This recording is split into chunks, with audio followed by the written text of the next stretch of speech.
Disiarkan langsung dari studio MNC Conference Hall Ainus Tower, Jakarta. Inilah Rakyat Bersuara bersama Aiman Wicaksono.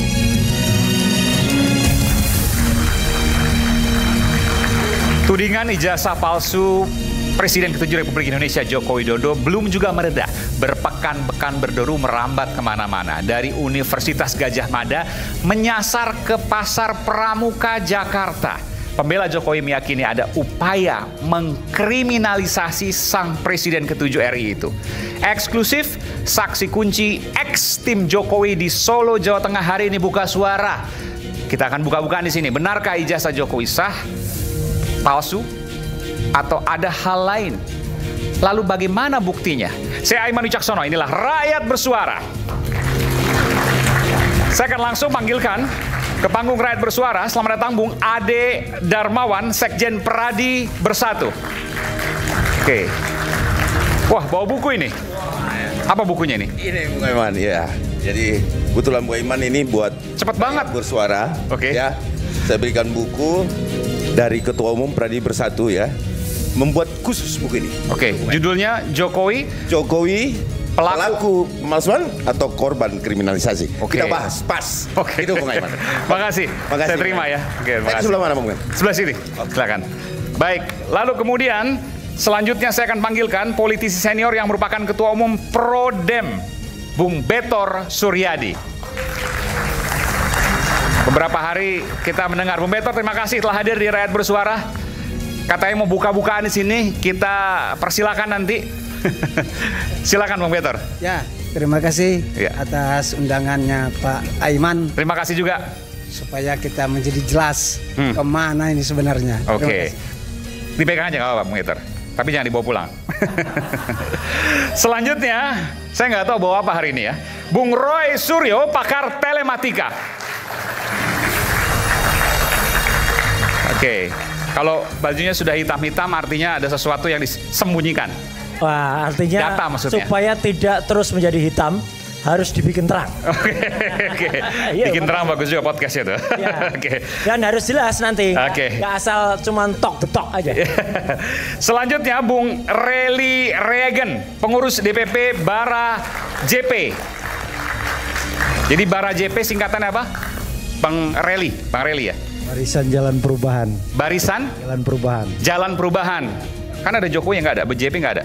Ya itu awalnya dulu waktu 2014 itu Barisan Relawan Jokowi Presiden. Oke, sekarang jadi Jalan Perubahan. Silakan. Baik. Saya panggilkan pula Bung Pitra Romadoni, Presiden Petisi Ahli sekaligus praktisi hukum. Selalu dengan mawarnya, mawar merah. Ya, terima kasih Bang. Terima kasih Bang Pitra. Dan Bung Rismon Sianipar, ahli digital forensik. Bung Rismon sudah mengambil alih tugas jurnalis karena menginvestigasi kemana-mana. Bantahan Pak Kasmujo sangat telak. Oke, nanti kita bisa dibantah. Udah langsung ngegas nih. Oke. Dan bersama para mahasiswa turut hadir Kolonel Purnawirawan Sri Rajasa Chandra, ex anggota Badan Intelijen Negara BIN. Kalau dulu masih BIN, belum boleh ngomong BIN ya Pak. Sekarang kalau ex udah nggak apa-apa. Mata-mata Pak. Mata-mata. Oke, sekarang kan udah ex ya. Oke. Dan saya akan hadirkan eksklusif di Rakyat Bersuara yang sering disebut-sebut oleh Bung Betor dan dituding oleh Bung Betor sebagai otak utama, pelaku utama dari pembuatan ijazah palsu Jokowi di Pasar Pramuka. Nanti koreksi kalau saya salah ya. Saya panggilkan tetap di sana Pak Widodo ditemani dengan Bung Andi Azwan, Wakil Ketua Umum Jokowi Mania. Pak Widodo, oke. Saya langsung ke Pak Wid. Pak Wid, saya mau tanya dulu Anda sedikit latar belakang karena ini penampilan perdana Anda eksklusif di Rakyat Bersuara iNews. Anda ex tim Pak Jokowi dari tahun berapa hingga tahun berapa dan apa yang Anda lakukan? Ke situ ya. Iya. Jadi saya bisa lebih dekat lagi Pak, mohon maaf ya. Saya kenal Pak Jokowi dalam profesional pekerjaan. Jadi tahun 2001. 2001. Ya, sebelum jadi wali kota. Bahkan sebelum jadi wali kota, oke. Iya. Sudah kenal Pak Jokowi, sudah berkomunikasi, mungkin dekat Hubungannya Sudah. bisnis mungkin atau apa Pak? Ya, saya membantu dalam perusahaannya. Oke, itu 24 tahun lalu. Oke. Iya. Sampai tahun berapa Pak? Mungkin bantu di wali kota, bantu di Jakarta waktu jadi gubernur, bantu hingga capres misalnya. Terakhir 2014. Artinya sampai capres pertama kali periode pertama Pak Jokowi itu Pak Widodo masih membantu. Masih. Jadi kalau disebutkan Pak Betor, Pak Widodo tahu soal ijazah Pak Jokowi, nanti kita bicara soal itu. Oke. Saya ke Bung Betor kalau gitu. Sudah hadir sekarang, Anda pertama kali bertatap-tatapan.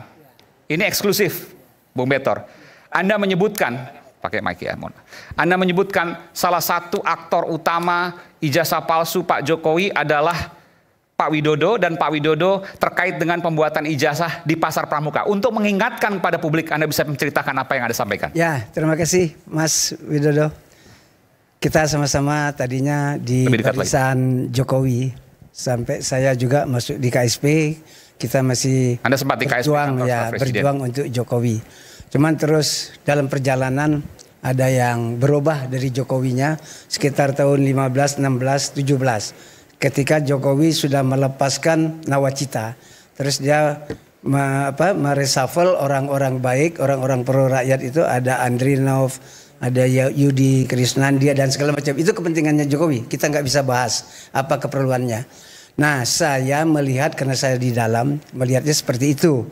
Ada apa kok terus pecah kongsi dengan partai kami? Jadi begini. Saya sebelum membahas ini saya mau ceritakan dulu masa ke depannya. Saya kan baru dapat informasi dari Mas Eko Sulistyo, ketua deputi saya. Mantan tim Solo juga itu? Ya, dia tim Solo, termasuk Pak Widodo. Dalam penjelasannya Mas Eko bahwa pada 2005 Jokowi itu pakai dua doktor Andes dan insinyur. Yang problem bagi kita, yang dokter Andes dari kampus mana, yang insinyur dari kampus mana, sehingga itu berjalan sampai detik ini. Nah, itu kalau kita mau melihat. Jadi kami menjadi bimbang ya selama 1985 sampai 2005 itu ada sekitar 20 tahun. Sebagai alumni UGM, Jokowi nggak pernah datang ke kampus, ketemu kawan-kawannya dan sebagainya. Dari mana infonya tuh Pak? Dari tahun 1985 ke 2005. Nggak ada kita dapat info bahwa dia ke UGM. Tapi kan katanya berarti. Terus pada waktu dia menjadi wali kota, 10 tahun, dia nggak pernah bikin reuni di Solo mengundang teman-temannya. Padahal anak-anak Solo yang alumninya UGM cukup banyak. Nah, dia membangga-banggakan di gambarnya, di fotonya bahwa dia adalah Mapala. Tapi setelah dia menjadi wali kota itu, nggak ada undangan untuk Mapala itu. Nah, kita mendapat penjelasan juga dari FX Rudi, ketua DPC, bahwa pada waktu 2005 itu proses administrasi ke KPU bukan dilakukan oleh kader partai, tapi oleh tim. Mungkin Pak Widodo paham. Karena itu terus ketemu Mas Eko. Mas Eko terus memberi penjelasan bahwa seharusnya setelah menang itu Pak Jokowi melakukan public expose supaya jelas siapa dia dan bagaimana. Itu penjelasan Mas Eko. Nah, jadi kalau sekarang ini begini terus, artinya akar masalah itu dari Solo itu tidak jelas. Untuk ke Pasar Pramukanya Pak, yang menyebutkan Pak Wid ini perlu diklarifikasi karena jangan sampai jadi fitnah. Setelah tim Solo itu masuk Jakarta, kan dia ketemu nih sama kawan-kawan Jakarta. Nah, kawan-kawan Jakarta itu yang membantu untuk melengkapi dokumen yang kurang. Ini 2012 kurang lebih ya? Ya, udah masuk situ. Nah, disitulah muncul nama-nama dari DKI itu, kawan-kawan DKI. Di antara Pak Widodo? Enggak, Pak Widodo dari sana. Dari Solo. Setelah di Jakarta, apa yang dilakukan tadi ketemu teman-teman Jakarta? Mereka menyatakan bahwa Jokowi kurang dokumen. Dan apa itu? Belum tahu. Itu yang dijelaskan oleh Denny Iskandar. Seharusnya sebenarnya bagus ini Denny Iskandar yang maju di sini. Kita coba undang tapi belum kesempatan. Supaya ini semua terungkap. Kalau saya kan ketemunya tuh begini. Ketika saya pulang dari Solo dari Jogja, kawan-kawan dua ini kan luar biasa Mohon maaf Pak, analisisnya. kita lanjutkan dulu. Denny Iskandar bilang kurang dokumen. Ya. Lalu? Ya dibentuklah itu. Dilengkapi. Ya. Dan itu adalah ijazah. Ya dokumen itu sampai segala macam surat. Peran Pak Wid di mana? Pak Wid ini kan orang kepercayaan Jokowi. Pak Jokowi. Jadi yang mempertemukan Denny ke Pak Jokowi ya Pak Wid. Pak Wid dong. Jadi nggak ada yang kenal. Oke, jadi maksudnya yang yang melengkapi dokumen tadi adalah Denny dan teman-teman di Jakarta. Gini, ada pertemuan antara kelompok Jakarta sama kelompok Solo. Baik. Terus ada pertemuan lagi di Cikini itu. Ya. Cikini itu pertemuan lah itu semua 3 orang dari Cikini itu. Terus berembuklah tentang kekurangan dokumen itu. Gak disebutkan dokumennya apa ya? Saya nggak tahu, yang tahu mereka. Oke, pokoknya ada kekurangan dokumen. Nah, dokumen itu terus dilengkapin supaya bisa disetor ke KPUD. Nah itu. Sampai menyebut Pasar Pramuka dan Pak Wid itu gimana ceritanya? Nah, saya kejar Denny. Oke. Saya kejar Denny, saya bilang, Den, peran kau sampai mana? Aku sampai draft. Draft itu dia bilang, dia ngatur. Karena Denny adalah anggota partai yang berkawan banyak dengan kawan-kawan KPUD. Jadi persyaratan di KPUD PDIP itu waktu itu dihafal. Denny. PDIP waktu itu. Sampai sekarang masih. Oh masih sekarang, oke. Dia yang paham karena dia yang sering ke sana. Ya, oke. Nah, waktu saya kejar, kau ikut nggak ke Pramuka? Oh, itu cuman Widodo, kata dia. Oke, untuk membuat ijazah. Semua dokumen. Semua dokumen apa aja yang Bapak dapatkan waktu itu informasinya? Semua dokumen yang kurang. Apa aja? Yang tahu Pak Widodo. Oke, ke Pasar Pramuka. Ya. Milik Pak Paiman. Saya nggak tahu itu. Yang ketemu Pak Paiman beliau, bukan boleh saya. tambahkan soal ini Pak, biar kita nanti sekaligus Pak Widodo menjawab. Ya, kalau saya sih sebenarnya yang Pak Paiman itu apa? Ketemu dengan Prof Paiman itu adalah ketika awal Mei yang lalu itu mendadak ada seorang yang memang saya kenal. Prof Paiman itu kan dulu kan sempat jadi deputi di Kementerian Pemuda dan Olahraga. Mendadak ini nggak ada hujan, nggak ada angin ya. Kalau dalam bahasa Sri Mulatnya itu mak betunduk gitu. Tiba-tiba kirim WA ke saya dan mengatakan awalnya salam Mas Roy gini apa kabar ini. Nah, tapi di tengah-tengah dia bilang kalau saya diminta untuk menyetop kegiatan ilmiah saya tentang penelitian soal ijazah dan skripsi itu ya. Karena itu dia bilang saya sudah pegang yang asli gitu. Jadi loh kok saya kaget. Karena itu saya terima tuh pagi-pagi. Saya lagi nyopir pagi-pagi. Saya terima panjang banget. Baru saya baca siangnya Mas Aiman. Dan ketika saya baca itu terus terang saya nggak nyaman. Karena dia bilang gini. Dia bilang sudahlah Mas Roy, Anda harus minta maaf kepada Pak Jokowi. Saya bilang apa-apaan orang ini kok nyuruh saya minta maaf kepada Jokowi. Terus malah dia pada kalimatnya dia nulis gitu. Bahwa kalau Anda tidak melakukan ini maka hidup Anda tidak akan tenang dan damai. Oke. Weh, ini nggak benar nih orang ini, gitu. Jadi karena misalnya awalnya sopan-sopan, tapi kok belakangnya kok kayak gitu. Ya. Tapi itu saya diamkan, Mas Aiman. Oke, enggak. Pertanyaan saya adalah apa kaitan Pak Wid, Pak Paiman dengan Pasar Pramuka dan ijazah Pak Jokowi? Ini kan bagaikan puzzle, ya. Ini bagaikan puzzle. Saya memegang puzzle Prof Paiman ketika Prof Paiman itu ketika kemudian WA ke saya itu yang pertama. Kemudian ketika saya buka WA itu kepada publik, Prof Paiman minta maaf ke saya bahwa saya tidak bermaksud melakukan intimidasi terhadap Mas Roy dan saya benar gitu. Dia mengatakan begitu. Benar bahwa saya memiliki kios di Pasar Pramuka pada tahun dia nulis itu. Yeah. Pada tahun 97 sampai dengan tahun 2002. Kios percetakan. Kios pengetikan dan pembuatan skripsi dan lain sebagainya. Okay. Ya, gitu. Dia bilang di situ memang saya tidak punya percetakan. Bilangnya di situ. Tapi yang menarik Mas Aiman, saya bersama teman-teman dari salah satu podcast, minggu yang lalu itu kebetulan kami terjun langsung ke Pasar Pramuka. Nama Prof Paiman itu yang disebut sebagai Pak dosen, itu masih dikenal di situ. Jadi bayangkan aja, kalau dia bilang dia tahun 2002, katanya sudah pamit di situ. Kemudian tahun sekarang 2025, artinya sudah lebih dari 23 tahun. Ya, orang-orang di situ masih kenal yang namanya Pak dosen itu kan agak aneh gitu. Karena apalagi bolak-balik, Anda mencurigai itu. Iya, dan ini ditambah dengan kebetulan ketika saya mendapati WA itu kebetulan memang saya komunikasi ini sahabat lama saya ketika saya masih di Komisi 1 di bidang intelijen dengan Pak Rajasa. Nah, Pak Rajasa punya temuan bagus soal Prof Paiman ini. Nanti bisa dikasih ke sana. Artinya gini, Prof Paiman ini tidak benar kalau hanya sampai tahun 2002. Menurut info nanti bisa tanyakan ke Pak Rajasa sampai dengan tahun 2017.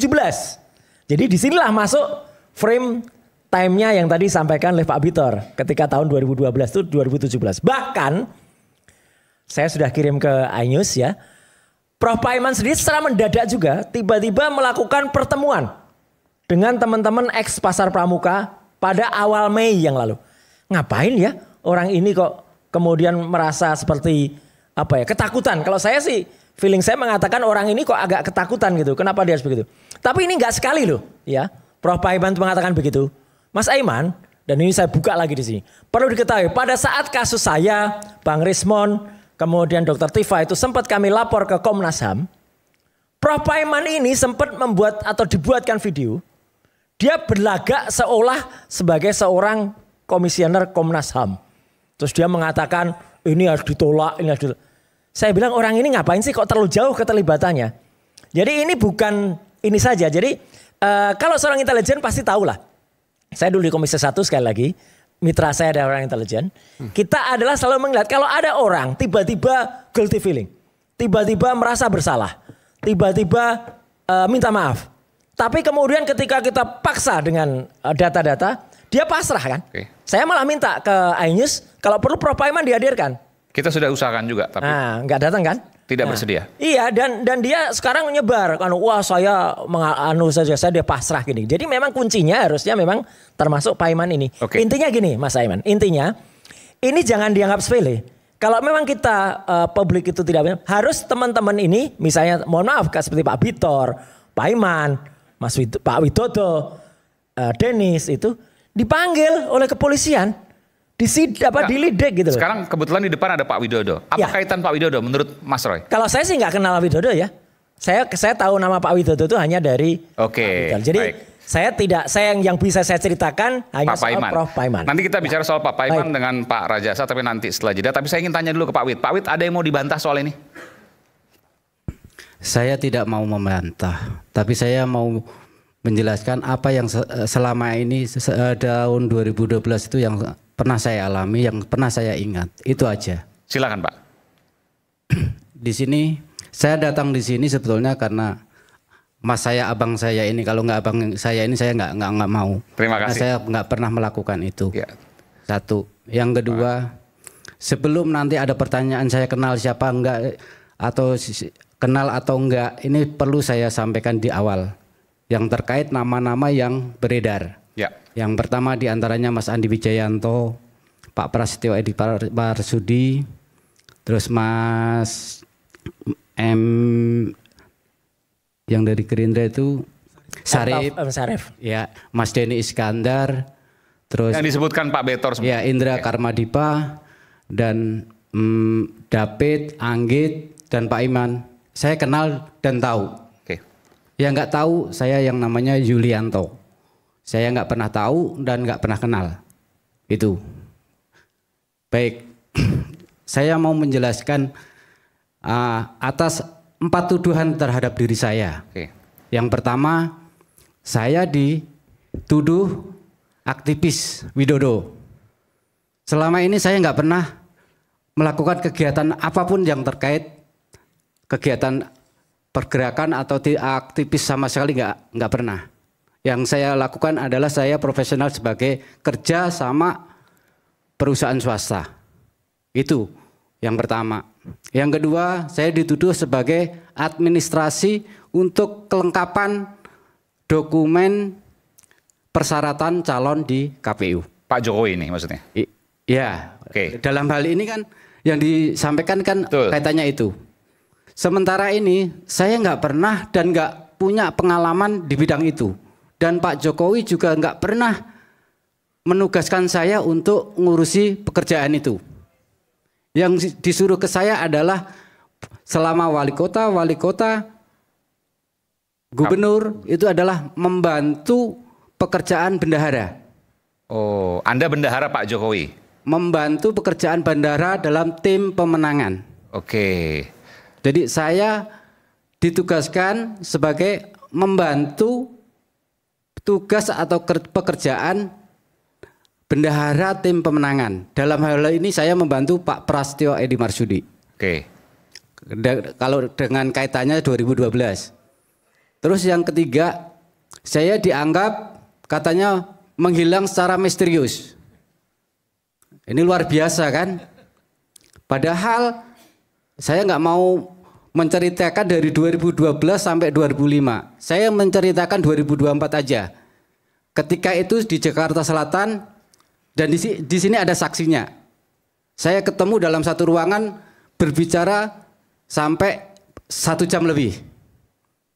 Saksinya adalah, boleh saya sebut Mas? Silakan. Mas Aiman sendiri. Oke. Iya, saya sempat temuin karena untuk meyakinkan untuk menghadirkan di sini. Ya kan? Terus yang kedua, saya di 2025 banyak terlibat dan berinteraksi sama senior-senior partai. Dan nggak mungkin saya sebutkan satu persatu karena itu etika. Saya harus konfirmasi beliau dulu. Nanti kaitannya seperti apa, nanti takutnya saya salah ngomong. Kalau mau misalnya bukti, nanti kita bisa konfirmasi sama beliau-beliaunya dulu. Itu. Jadi, dan nomor HP saya sampai sekarang masih sama. Dan DP profil WhatsApp saya ada fotonya. Jadi saya nggak kemana-mana. Soal kekurangan dokumen, Anda sempat tahu Pak Wid? Waktu 2000... Betul, sebentar. 12, sebentar, menjelang Cagup DKI waktu ini itu. Kan ada 4 tuduhan. Oke. Yang tuduhan keempat, ini katanya saya otak pemalsuan di Pasar Pramuka ijazah Pak Jokowi. Ditudingnya seperti itu. Jadi begini, saya sebutkan aja, yang setahu saya, orang yang diajak Pak Jokowi, orang Solo, itu ada 6. Saya sebut aja, satu yang namanya David, yang kedua Anggit, yang ketiga Muhammad Isnaini, yang selanjutnya Widodo saya, dan yang terakhir Sigit Widiawan. Itu saya kenal semua. Sama Eko Sulistyo. Jadi ada 6. Pak Sigit yang sempat di salah satu bank BUMN ya? Saya kurang tahu itu. Ya. Jadi, lah pada kesempatan ini saya jelaskan 6 orang itu diajak Pak Jokowi nggak berbarengan. Ada 3 tahap. Jadi tahap pertama 4 orang. Yang pertama David, Anggit, Muhammad Isnaini dan Eko Sulistianto. Itu pada saat pendaftaran, sebelum pendaftaran sampai pendaftaran. Oke. Terus tahap kedua yang namanya Widodo. Itu tahap setelah pendaftaran sebelum kampanye. Oke. Karena tugas saya membantu bendahara. Jadi nggak ada korelasinya pekerjaan untuk pemenuhan dokumen itu. Terus selanjutnya tahap yang ketiga itu pada saat kampanye itu Sigit Widiawan. Oke? Oke, ini DKI waktu itu ya, Cagup. Ya. Baik. Nah, setelah itu saya kenal Pak Iman itu juga pada saat akhir kampanye. Sebagai apa waktu itu kenal ya Pak? Dia ketua relawan. Tahun berapa itu Pak? 2012. Oke. Ketua relawan waktu itu? 2012 sudah kenal Pak Paiman ya? Iya. Ya, catat dulu ini. Saya kenal. Tapi pada saat akhir kampanye. Oke. 2012 karena dia sebagai ketua relawan di situ. Gitu. Oke, saya kenal Denny Iskandar. Jadi sebelum saya jelaskan ke situ, saya ke Jakarta. Itu saya dikenalkan ke Pak Pras. Pak Prasetyo Edi Marsudi karena sebagai bendahara. Lah, waktu ketemu Pak Pras sendiri itu pada saat Pak Jokowi belusukan, Pak Pras di pinggir jalan. Dia pakai baju putih, pendek, lengan pendek, pakai kerah. Setelah acara selesai, saya diajak ke posko pemenangan Jalan Borobudur 22 Menteng, bukan Jalan Menteng nomor 222. Nggak ada itu, saya nggak pernah tahu di situ. ketulis tuh, Borobudurnya nggak ketulis. Oke, Borobudur 22, oke. Jadi saya pikir dengan jawaban saya lah, akhirnya saya itu ke posko, ke ruangannya Pak Pras. Di situ ada lagi, saya nggak mau nyebut nama tapi saya nggak mau melebar kemana-mana. Saya sebut inisialnya aja. Timnya Pak Pras dalam bendera itu satu cowok namanya inisialnya M, satu cewek inisialnya N. M dan N, Mama dan November ya. Nah, oke. disitulah ruangan, akhirnya saya dikasih meja satu, kursi untuk bekerja di situ tiap hari untuk mengerjakan di situ. Sebentar, nanti kita akan lanjutkan. Tapi tadi Mas Roy mengatakan ada yang menarik kenal Pak Paiman tahun 2012. Jangan jawab dulu, kita akan segera kembali saat lagi tetap bersama kami di Rakyat Bersuara. Menarik ya?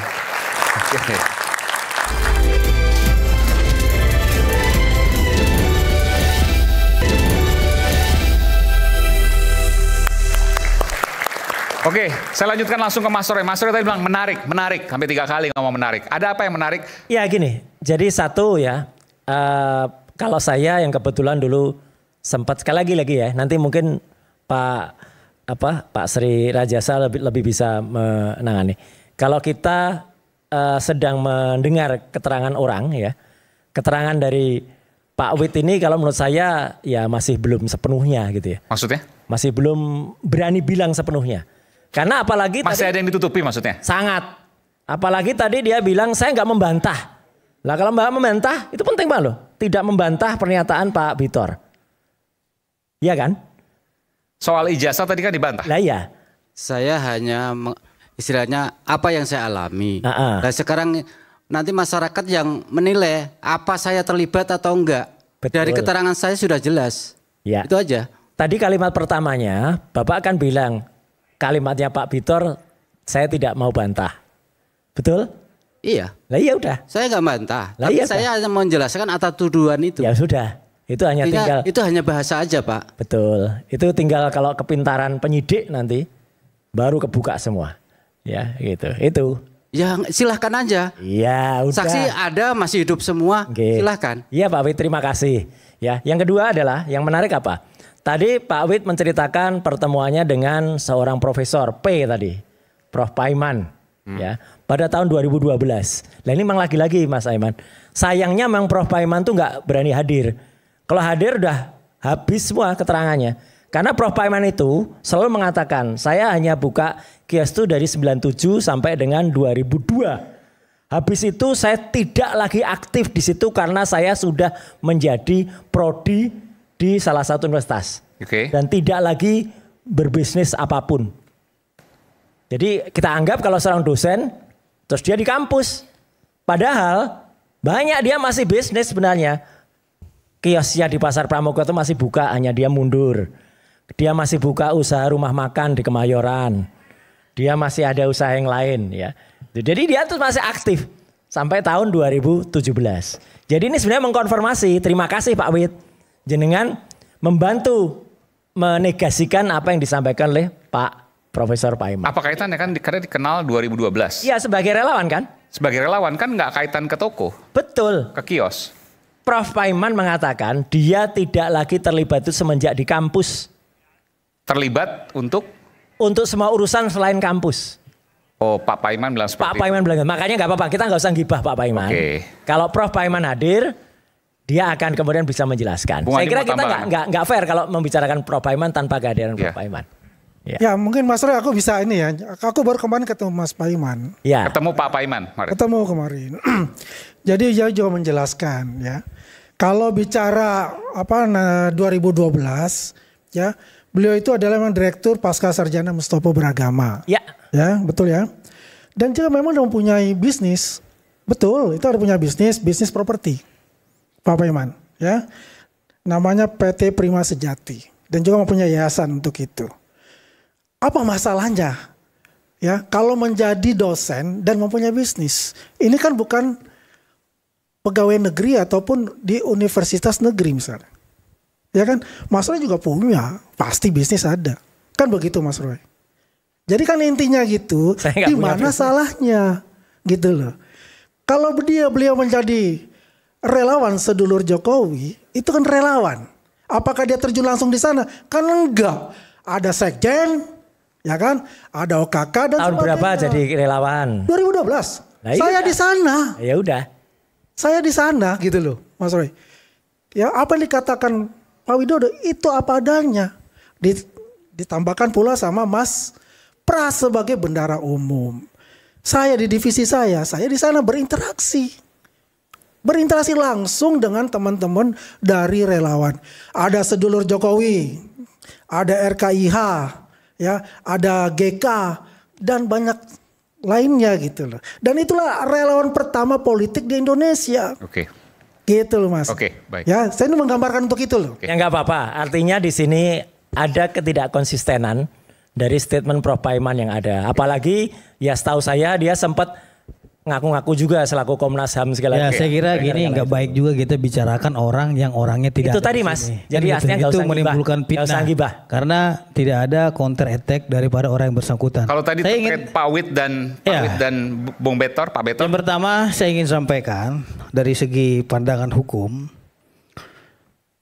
saya selaku Presiden Petisi Ahli sangat sedih melihat persoalan ini karena kita di sini sudah melebihi hakim, menghakimi orang kan gitu. Seperti tuduhan ijazah palsu, padahal proses pemeriksaan baik di penyelidikan, penyidikan, penuntutan maupun proses pemeriksaan di pengadilan belum ada terkait itu yang memutuskan ijazah itu palsu. Dari itu namanya main hakim sendiri.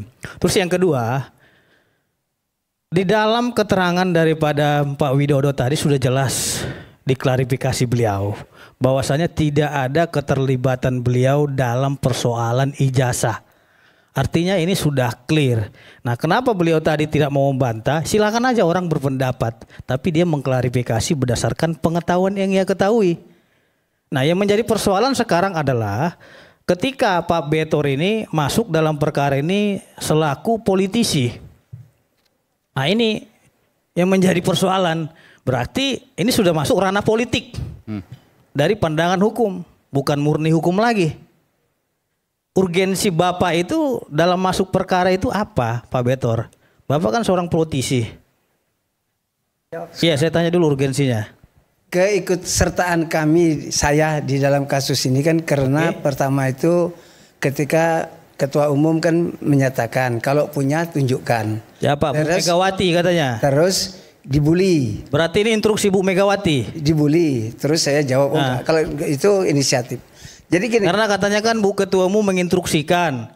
Berarti belum ada instruksi. Lah kan tadi kata Bapak bahwasanya siapa yang bilang berdasarkan arahan gitu kan tadi. Ada. Yang barusan tadi. Ada. Saudara bilang apa tadi barusan? Lah kan saya bilang ini kan saya ikut kan setelah muncul pernyataan Ibu Mega. Apa pernyataannya? Ibu Mega kan terus diserang sama netizen. Ditanya PDI Perjuangan harus bertanggung jawab dong. Karena itu kan Jokowi adalah kader. Nah, karena dibully begitu baru saya muncul. Saya tanya kepada kawan-kawan, siapa yang paham tentang kasus ijazah palsu? Muncul. Berarti saudara bertanya siapa yang paham gitu, bukan saudara pelaku sejarah kan begitu? Kan saya harus menanya orang yang paham kan? Iya, Anda bertanya kan begitu dari keterangan saudara tadi. Kalau nggak bertanya, dalam hukum itu saudara itu namanya testimoni di auditu, Pak. Kita ini saya berbicara dari segi hukum. Ya, bagus. Ya. Bagus. Testimoni di auditu artinya bagus. Kesaksian orang yang ia dengarkan dari cerita-cerita orang lain. Ya. Bukan pelaku utama. Lain halnya kalau Bapak sendiri yang melihat menyaksikan itu dibuat. Ya. Baru saya acungi jempol sama Bapak. Ya kan kalau Bapak sendiri yang melihat itu, saya nggak bisa Bapak bilang pembohong gitu. Tapi kalau memang Bapak nggak saksikan itu langsung, mohon maaf. Saya menduga Bapak ini sedang berbohong malam ini. Oh, kan kita karena sudah dibahas sama Widodo. Dengar. Setelah saya melakukan pelacakan itu, maka kan kita dapat informasi itu 4. Anda melacak kemana? Dapat dari Solo bahwa Jokowi memang tidak Anda melacaknya kemana? Ke Pak Eko Sulistyo. Ya kan, dia ketua KPUD. Dia bilang bahwa Jokowi pada waktu itu hanya punya 2 sarjana. 2 sarjana itulah yang seharusnya dibikin public release itu, expose itu. Dua ijazah maksudnya? Iya, tapi kan nggak dibikin. Nah, punya 2 ijazah maksudnya gimana? Iya, gelar itu kan. 2 gelar. Pada waktu di Solo. Insinyur dan Dr. Andes. Lalu pada waktu masuk ke Jakarta, orang-orang Solo menyampaikan bahwa Jokowi kurang berkas, kurang dokumen. Maka dibentuklah dokumen itu. Jadi kalau keterangan Bapak itu bukanlah saksi fakta, tapi testimoni di auditu dalam hukum. Nah sekarang menjadi fakta. Sekarang menjadi fakta. Bukan, pertanyaan saya begini, Bapak Pak Iman muncul, ya kan? Tunggu dulu, Pak Iman muncul. Halo. Terus kawan-kawan Jogja muncul. Terus mau apa lagi? Bukan. Bagi saya, bagi saya itu saudaranya kosong gitu loh. Bagi saya urusan ijazah ini sudah selesai. Kenapa? Sudah muncul semuanya. Saudara kan ini sudah melakukan terus tiap hari. Bahkan saya dapat informasi berita, ada di berita saya lihat diduga caleg PDI itu banyak menggunakan ijazah palsu. Ada informasi saya lihat di memang begitu. Pada waktu pertama kali pilkada. Pada waktu pilkada. Ini harus dievaluasi nih. Sama itu pertama pilkada, pertama pemilu. Caleg PDI itu menggunakan ijazah palsu. Kita nggak bicara. Tapi saya ingin tanya gini Pak Betor. Saya tanya, Anda mengatakan bahwa tadi itu bukan saksi, Anda bukan saksi fakta. Tapi sekarang sudah menjadi fakta. Apa yang bisa Anda jelaskan dari situ? Pakai itu Pak. Bukan, bukan masalah berhentinya, Bung Eman. Saya ingin jelaskan, biar mereka ini paham hukum, karena dia latar belakang dia kan politisi, ya. Jadi saya bilang testimoni di auditu itu adalah Bapak. Oke, saya berikan kesempatan pada Pak Betor sekarang. Tapi katanya omon-omon gitu loh. Gitu loh. Ya oke. Nah, kalau nanti saya berikan kesempatan Bang. Silakan Pak Betor. Pak Betor silakan. Ini udah kalah 1000 nih debat Betor ini. Tahan dulu, saya mau dengarkan karena ini penting. Sekarang sudah menjadi fakta. Silakan Pak. Bang Mitra dulu. Kunci dulu sebentar. Setelah perjalanan, ya kan, dari mulai saksi segala macam kan sekarang sudah terungkap. Yang tadinya saya menganggap itu Pak Widodo, yang dapat informasi dari Pak Denny yang ke Pasar Pramuka. Ternyata tadi dia sudah kenal sama Pak Iman itu. Jadi bagi saya semua sudah selesai. Jadi kalau mau mendalamin ini kan harus polisi. Apanya yang selesai Pak? Sebentar, saya tanya dulu. Apanya yang selesai gitu? Ketika dia kenal dengan itu, apanya yang selesai? Gini, Bang Bitor. Kasih pencerahan kepada masyarakat Indonesia ini yang agak bagus. Artinya gini, jangan katanya Pak. Kalau nggak katanya kata siapa? Ya ini pertanyaan buat Bapak, bukan buat saya. Harus ada katanya. Nanya ke Bapak gitu loh. Kan kita ketemu orang. Kalau kita belajar menyalurkan survei, ada apa? Iya buktinya mana ada Pak? Sekunder, ada primer. Saya jelaskan dikit. Biar ini tidak jadi gosip. Ada nama-nama Bang Betor ini harus jelaskan jelaskan agar tidak jadi katanya buktinya apa gitu. Sebelum situ. Jadi ada nama-nama yang Pak Betor dengar dari berbagai sumber. Kemudian hari ini dikonfirmasi ke Pak Widodo, ternyata ada irisan soal waktu. Bukan soal apa yang dilakukan ya, irisan soal waktu, betul? Iya. Oke, seperti itu. Irisan soal waktu yang membuat ijazah palsunya, begitu. Jadi gini, enggak, saya tanya Bang. Iya, betul. Irisan waktunya ini loh, buat loh, Bang, lu buat ya ijazah palsunya ya, Bang Widodo, lu jalan ke Pasar Pramuka. Ada saksinya mana? Iya, memang gue yang nyetak. Gitu loh. Iya. Mana orangnya? Denny namanya. Pakai itu Pak. Denny namanya. Loh, makin ngaco Bapak, udah.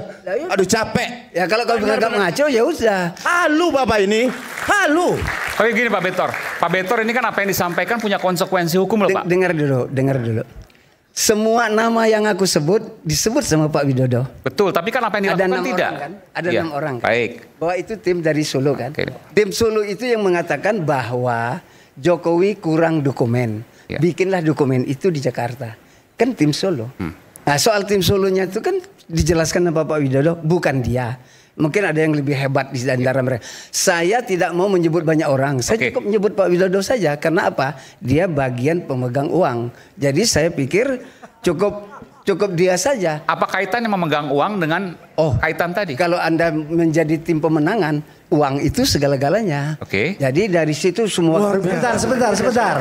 Pak Bintor ini langsung depan Pak Widodo loh. Kemarin Pak Bintor sampaikan bahwa ada keterlibatan Pak Widodo. Sekarang membangun alibi lagi. Pak Bintor sudah bilang ini megang keuangan ada hubungannya dengan pembuatan ijazah di Pramuka itu. Saya rasa ini Pak Bintor ini ngarang. Udah jelas ini. Oke. Gini, Mas Eman. Terima kasih. Mungkin akan lebih baik. Apa yang saya sebut sudah diokekan sama Pak Widodo. Jadi soal siapa, kan mereka ada pembagian tugas. Di sini yang dimaksud oleh Pak Widodo. Saya Jatah saya ngomong kapan? Iya. Oke, Bang Risma ngomong.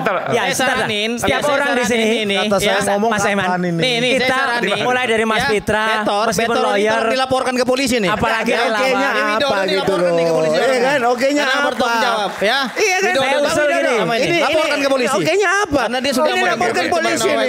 Sebentar. Soal Kan belakangan nanti. Setuju. Enggak, dalam hal ini Jadi saya biar setuju. dibuka gitu loh. Gini. Saya setuju. mumpung ada Pak Widodonya. Tidak munculkan fitnah. Isu Nanti kan hangat dibuka kadang semua, nikmat, gitu. apalagi kalau kita tidak bisa mencerna dengan cermat. Jangan lupa secangkir kopi hangat nikmat untuk menemani kebersamaan dalam program Rakyat Bersuara bersama saya Aiman Wicaksono. Saya akan segera kembali.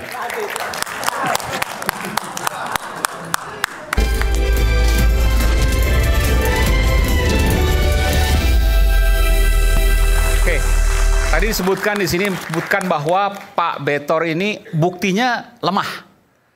Nggak bisa jadikan bukti ketika kasus hukum. Artinya malah justru di sini Pak Betor yang kemudian bisa jadi korban karena bisa justru malah dilaporkan. Oke, Pak Betor ada pembelaan soal itu. Pakai itu Pak, ini Pak. Enggak, kalau memang ada yang mau lapor. Pak Betor merasa bahwa itu buktinya kuat. Kalau enggak terbit itu, enggak keluar namanya ijazah itu. Maksudnya? Lah, itu Saya kira itu bagus ya. Kita aminkan saja, mudah-mudahan besok sudah ada pelapornya. Karena kan Jadi Bapak yang minta nanti- dilaporkan. Yang Karena borgol begini, juga Bung Aiman, dilapor ya. nanti. Bang Aiman begini. Borgol kemarin bawa borgol juga perlu dilaporkan itu. Kenapa harus dilaporkan beliau ya? Karena untuk membuktikan kebenarannya, apakah itu hoaks atau tidak, harus dilaporkan Pak. Nanti kan Bapak tinggal membuktikan gitu loh. Apakah tuduhan-tuduhan selama ini kepada Wibowo dan kawan-kawan itu benar? Itulah namanya 90% tadi sudah dijawab benar sama Pak Widodo. Dia tidak ada Bukan bilang jawaban benar Bang Beto. Dia tidak mau menanggapi Bapak. Dia hanya menjawab berdasarkan yang Kita dengarkan Bang ketahui. Rismon. Gini. Gitu loh. Bentar, sebelum Bang Rismon. Kasih Bang Rismon dulu, kasih Bang Kita- Rismon dulu. Bang Rismon dulu. Bawahnya Jadi- seperti itu Pak. Jadi hari ini jangan menyimpulkan. Mas Fitra, Ya. kita menghormati hari ini tuh ulang tahun ke-79 Ya, Polri, Om. ya kan, Bayangkara. Ya. Jadi artinya bagus kalau Bang Fitra tadi setuju untuk lapor. Saya setuju. Dengan melapor ke polisi, bukan hanya Bang Petor, semua yang disebut tuh dilaporin.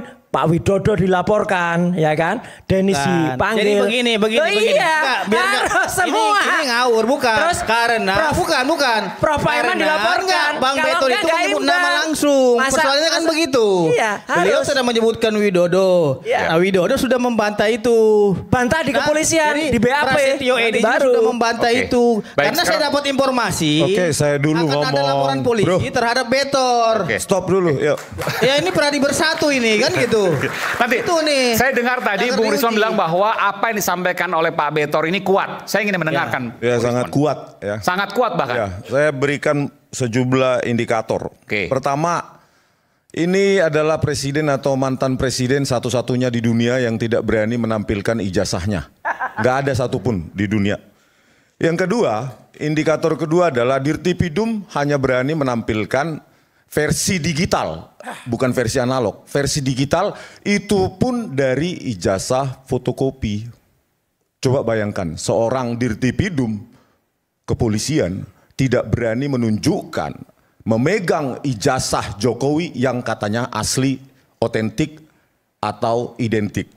Berikutnya, ya, kalau kita analisa ya dari versi digital yang diupload oleh saudara Dian Sandi, itu memang sangat berbeda dengan apa yang diupload oleh Fronojiwo. Yang berbeda itu adalah blankonya itu sangat berbeda. Kita sudah melakukan analisa ya posisi dari sejumlah huruf relatif terhadap logo dari UGM sebagai watermarks. Itu logo UGM itu sebagai watermarks. Jadi kalau bergeser maka blankonya pasti berbeda. Ya, perbedaan yang kedua adalah bahwa di ijazah Fronojiwo itu ada tulisan banyak itu sebagai watermarks, yaitu UGM berulang. Berulang dia, UGM. Dan itu sangat kentara. Ya, tidak semi transparan atau bahkan hampir hilang dari apa yang ijazah Joko Widodo yang diupload oleh Dian Sandi Utama itu indikasi yang kuat, ya. Baru indikasi-indikasi lain. Jurusan teknologi, kayu itu kan orang sangat konyol ya. Orang yang pernah kuliah sampai jurusannya saja tidak tahu, tidak hafal atau tidak pernah mengetahui bahwa jurusan teknologi kayu itu gak pernah ada. Tapi apa kaitannya dengan pernyataan Pak Betor yang Anda katakan bahwa Pak Betor ini kuat? Apa kaitan dengan bukti-bukti yang Anda sebutkan tadi? Begini Pak, kalau kami itu sebagai peneliti itu kan menunjukkan ya secara ilmiah bahwa ya apa yang diupload oleh saudara Sandi Utama itu palsu. Yang kedua, lembar pengesahan skripsi yang sangat modern tersebut itu tidak pernah ada di dunia tahun 1985. Premis saya adalah skripsi palsu tak akan pernah menghasilkan ijazah yang asli. Jawaban kami jelas, palsu. Nah pertanyaannya kemudian, di mana dipalsukan itu ijazah dan siapa yang memalsukan? Itu yang dikatakan Pak Betor, petunjuk. Kami selesai tugas kami, itu palsu. Dalam fake document analysis jelas itu hasilnya palsu.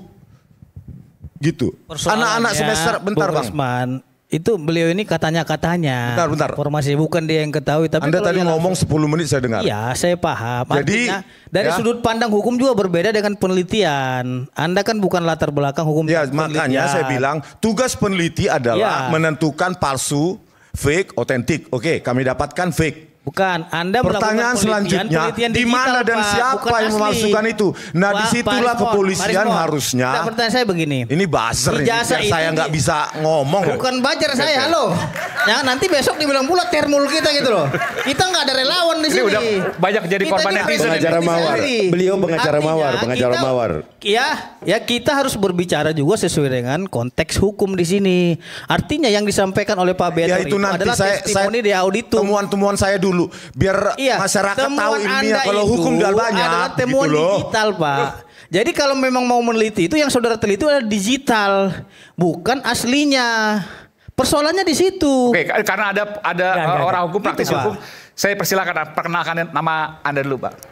Langsung silakan. Halo. Itu kan jadi putus informasi saya malah nggak dapat.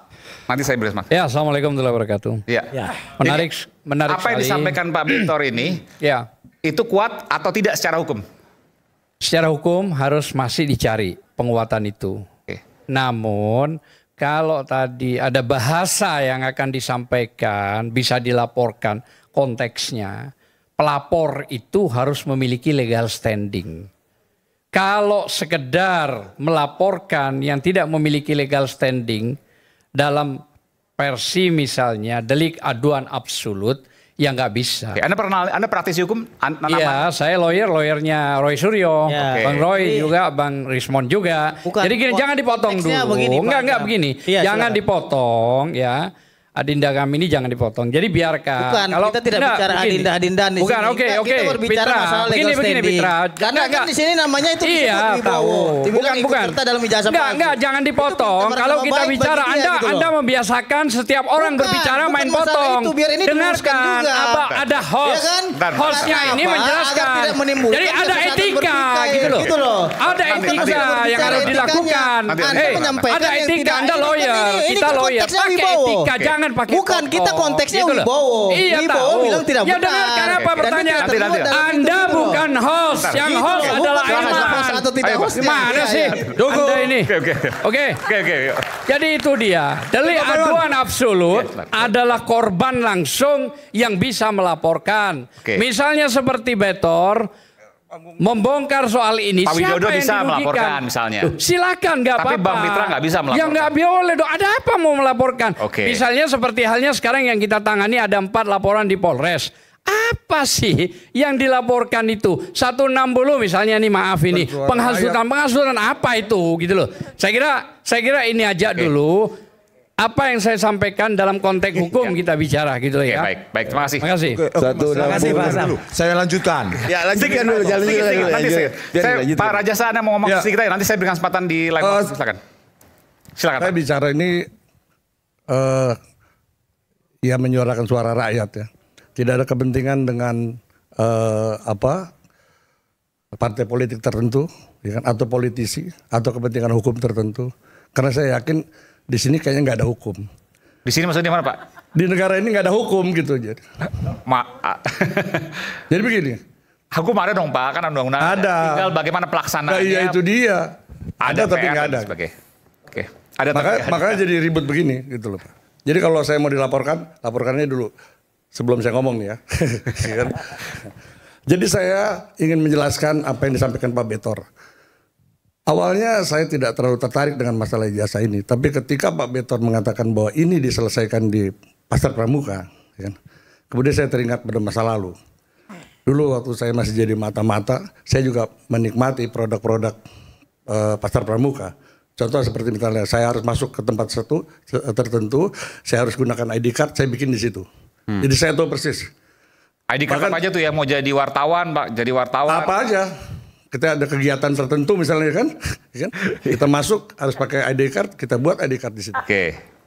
Bahkan saya pernah lihat di depan mata kepala saya, visa Amerika dibuat dan lolos. Dan lolos? Lolos. Sampai Amerika? Iya, saya ada orang yang masih ada. Kalau ijazah waktu itu harganya antara 8 juta sampai 11 juta lah. Kalau di Pasar Pramuka itu? Pasar Pramuka. Semua yang ada di Pasar Pramuka melakukan kegiatan dokumen palsu. Semua. Sampai tahun berapa itu Pak? Ya, sampai kebakaran. Sampai kebakaran, oke. Sampai kebakaran gitu loh. Jadi ketika Pak Betor bicara soal Pasar Pramuka, jadi saya teringat masa lalu. Kemudian saya langsung mendatangi teman-teman dulu ya kan, yang ada di Pasar Pramuka. Dan ternyata muncul nama Pak Paiman. Dia punya kios di situ, pertama di depan kemudian pindah ke belakang. Dan itu diakui sama beberapa orang yang ada di situ bahwa itu sampai tahun 2017. Nah, saya memberi apresiasi yang tinggi kepada Pak Paiman setelah dia mengakui bahwa iya dia punya kios di sana. Cuman yang jadi masalah buat saya ya ketika timeline itu dibatasi sampai 2002. Saya masih punya bukti Pak Paiman masih ada di sana sampai 2010 masih. Anda punya bukti? Iya. Ada. Di sana tuh maksudnya dia pegang toko apa namanya? Dia punya toko. Punya kios.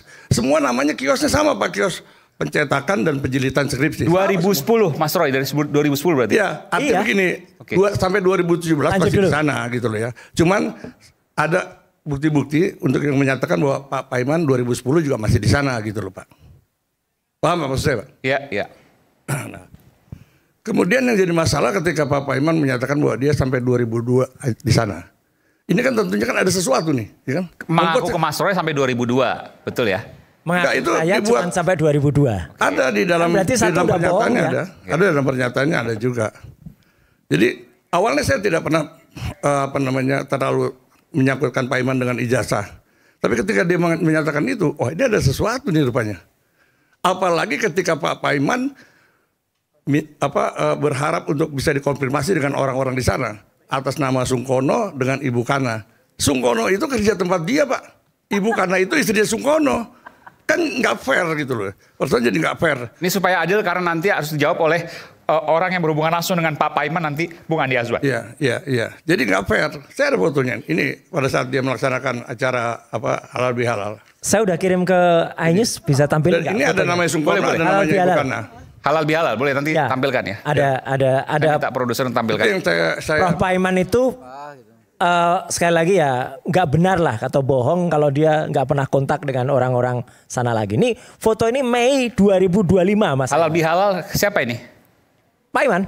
Dengan? Prof Paiman dengan orang-orang di ini Pasar Pramuka. Nah itu. Oke, ini tahun 2025. 1 Mei 2025 tuh. Oke, iya. Lanjut Pak Lazar. Iya.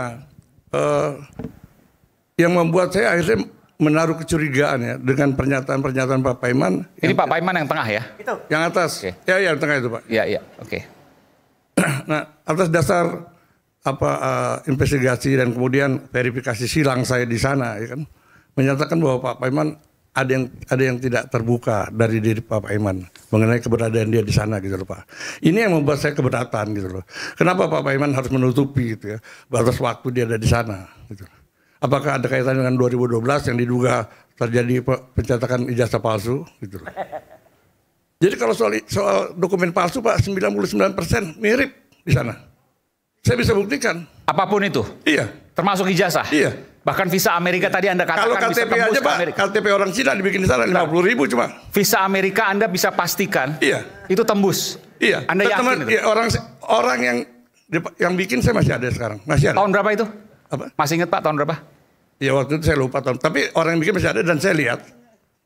Visa Amerika? Iya. Luar biasa. Silakan Bang Andi. Ya terima kasih Bang Iman. Izin Kanda Tan Sri Chan ini kebetulan satu dengan kakak saya Letnan Jenderal Saripudin Tipo di Aceh. Oke. Ya, dia anak buah dari kakak saya. Jadi saya katakan begini, apa yang dikatakan kan hanya menyebut Sungkono. Saya flashback 97 sampai 2002. Profesor Dr. Paiman membeli kios, 3 kios dari Alung sama Ibu Reri. 97. Di depan. Kemudian 2002 pindah ke belakang. Ya. Ketika dia diangkat ya sebagai kaprodi ya di Mustopo Beragama, dia jual kios belakang itu, dia beli untuk rumah makan Padang di Kemayoran. Betul kan? Memang betul. Saya katakan apa yang betul, saya katakan betul. Ya. Kemudian di sana yang namanya Pak Sungkono yang dia beli apa namanya kiosnya itu yang di belakang itu memang bekerja untuk Pak Profesor Dr. Paiman. Kalau mau mengecek siapa-siapa saja sih yang di sana berinteraksi dengan Pak Paiman, itu saya sebut namanya di sini. Haji Soleh, ya, Sungkono, Ustadz Anton, Hartono, Haji Mukmin, tanyakan ke beliau. Mereka masih ada di sana. Memang pindah karena belakang kebakaran. Ya, tanya mereka di sana. Apakah nggak boleh? Ya. Kaitan ke foto tadi, kaitan 2025. Ini kan yang namanya kita bersilaturahmi. Betul kan? Sama lah kalau kita mau reuni. Ya kan setiap ada momen-momen terbaik ya dalam kegiatan itu pasti ada. Kita bertemu ya, kita silaturahmi. Sebelum ini Bapak tahu nggak reuni terakhir kapan? Saya tidak bisa bicara reuni terakhir. Iya. Saya tidak tanya untuk masalah reuni terakhir. Gak pernah reuni, tahu-tahu reuni. Loh, ada masalahnya apa? Kecurigaannya apa? Ini kan kecurigaannya apa? Mei itu ketika Prof. Paiman itu beberapa hari kemudian WA saya, Mei itu udah mulai rame nih soal ijazah palsu. Ya. Oke. Udahlah kalau itu. Jadi nggak pernah ketemu, tiba-tiba ngumpulin bulan Mei itu. Bang Roy, ya. Kalau kita bicara itu, ya, Bang Roy kan tahu bersahabat kan, benar kan?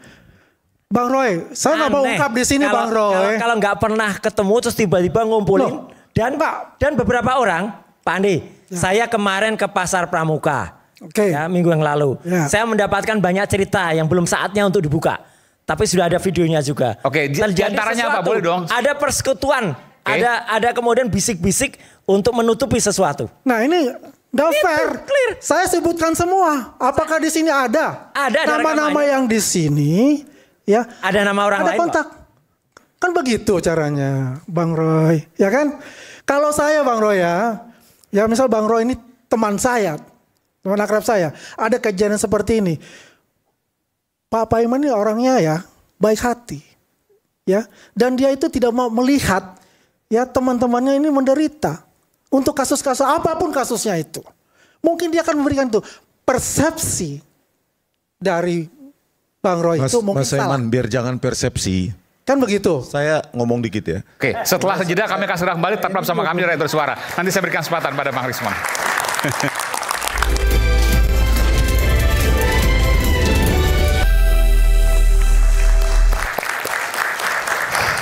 Tadi Bung Rismon mau menyampaikan sesuatu. Saya putus tadi karena ada break. Silakan saya berikan kesempatan. Ya daripada narasi liar di mana-mana ya, kita menginginkan Polri yang kemarin hari ini ya berulang tahun itu supaya presisi dan transparan.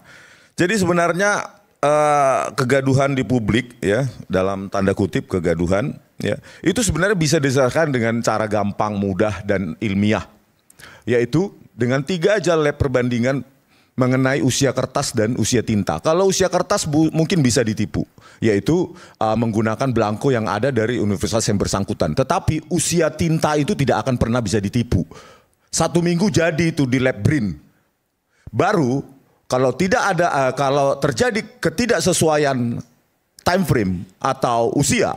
Kejar siapa yang membuat dan di mana itu dibuat, gitu loh. Pada saat Dirtipidum mengumumkan, nggak ada usia tinta itu nggak disebutkan, gitu loh. Jenis usia tinta karena apa? Jenis tinta tahun sekarang atau tahun 2000-an itu jauh berbeda dengan tahun 1980-an. Begitu juga dengan serat kertas, jenis kertas, pewarna kertas. Itu tidak disebutkan, tidak dikunci usianya semua, maka terjadi narasi liar. Kalau sudah dikunci ya dan berani karena tidak ada intervensi, berani hasil itu di-challenge di misalnya di BRIN atau di Puspom TNI, baru tidak ada lagi narasi. Begitu. Terus selanjutnya, bagaimana mungkin seorang mahasiswa di UGM itu bisa lulus dengan mata kuliah MKDU, mata kuliah dasar umum, statistik, fisika, terus matematika itu nilainya D. Coba UGM, kalau dia punya dosen pembimbing akademik, maka dosen pembimbing akademik tersebut pasti memerintahkan, ini Anda ulang karena Anda tidak akan pernah bisa lulus mata kuliah dasar umum nilai D. D itu tidak lulus. Kalau MKDK masih bisa D. Ya. Terus selanjutnya yang membuat lebih banyak kegaduhan di masyarakat adalah ya Dirtipidum itu sendiri.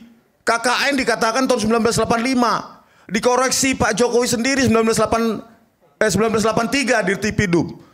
Pak Jokowi bilang 1985 awal. Terus pada saat kami ke desa Ketoyan, kepala desa, ibu kepala desa mengatakan 1983. Terus ada stasiun TV yang lain yang datang ke sana 1985. Kan berantakan ini Mas semua. 1983 atau 1985. Jadi kegaduhan itu sendiri dibuat oleh Dirtipidum. Ya, saya kurang setuju kalau dibilang selanjutnya kegaduhan itu Dirtipidum ya. Dirtipidum sudah sesuai dengan prosedur hukum makanya yang berlaku, saya bilang, Pak. Tunggu dulu. Gitu loh. Pada pertemuan terlepas katanya mau apa tintanya itu warna apa, Anda kan katanya peneliti. Pada Kenapa nggak ada teliti aja makanya tintanya? saya bilang saya yang datang.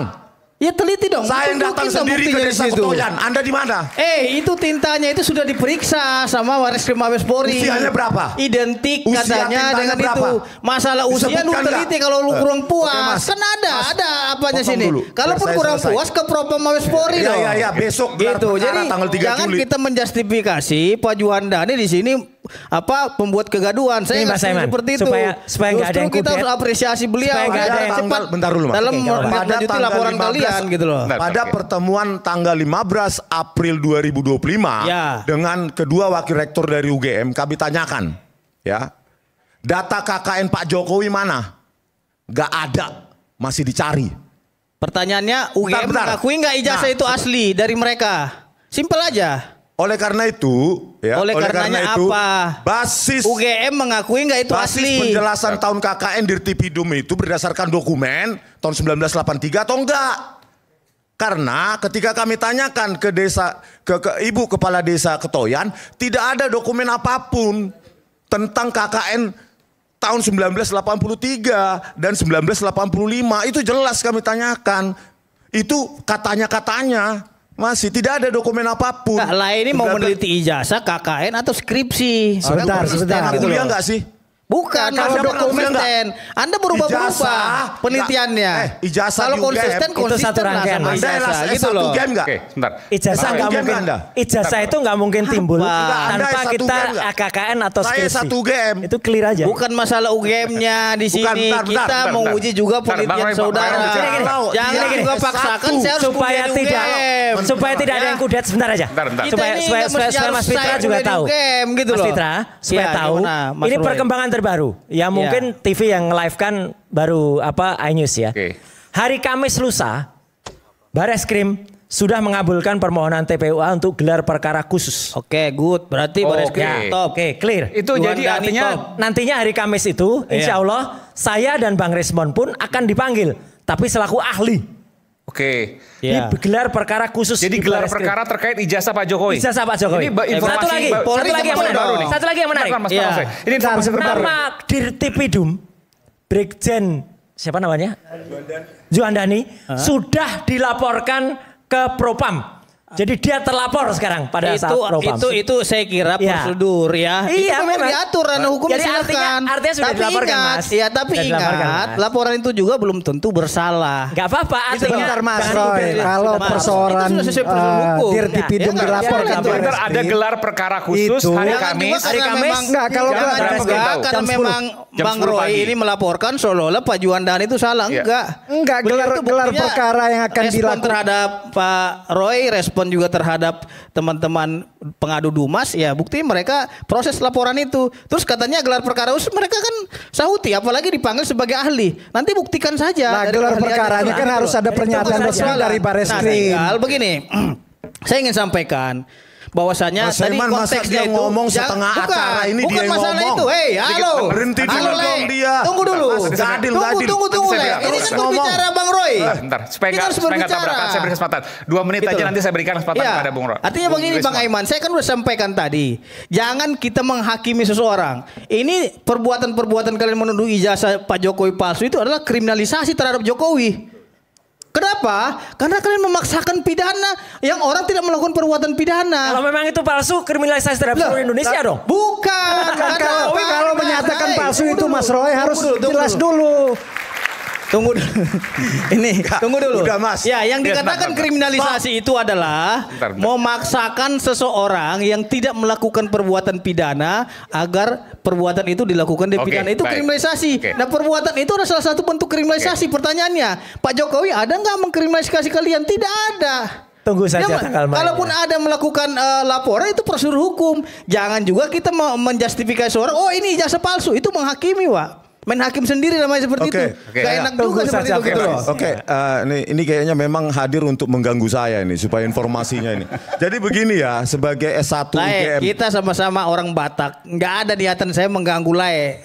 Gitu, silakan aja Lae. Jadi mendukung ya. Kirain mau nyanyi lagi, anak Medan. Jadi gini ya, sebagai S1 UGM asli. Ya. Nah, coba nanti diverifikasi dengan universitasnya. Jadi di UGM itu, kalau MKDU-nya matematika, fisika, statistik itu nilai D, maka dia nggak bakal lulus. Pasti 2 tahun DO. Bentar dulu, pasti udah diambil tuh ya. Nah terus berikutnya ya. Memangnya Pak Jokowi ada yang D? Iya, statistik, matematika, dan hanya cuma 3. Dokumennya dari yang ditampilkan di Dirtipidum. Itu nggak mungkin lulus, pasti DO. 2 tahun tuh pasti DO. Yang kedua, ya ini ditampilkan juga oleh Dirtipidum. Seseorang mana mungkin bisa ke sarjana kalau daftarnya sarjana muda. Itu datanya dari Dirtipidum juga. Coba bayangkan mendaftar sarjana muda, keluarnya ijazah sarjana. Harusnya kan ijazah sarjana muda gelar BSc. Itu pun kalau lulus. Tetapi kalau kita melihat mata kuliah MKDU, matematika, fisika, statistik nilainya D, pasti DO itu. Itu sudah confirm itu, begitu loh. Makanya verifikasi di universitas sampean. Kalau di UGM, zaman saya masih berlaku. 2 tahun disuruh mengundurkan diri atau pindah ke swasta. 2 tahun itu. Kalau MKDU-nya D.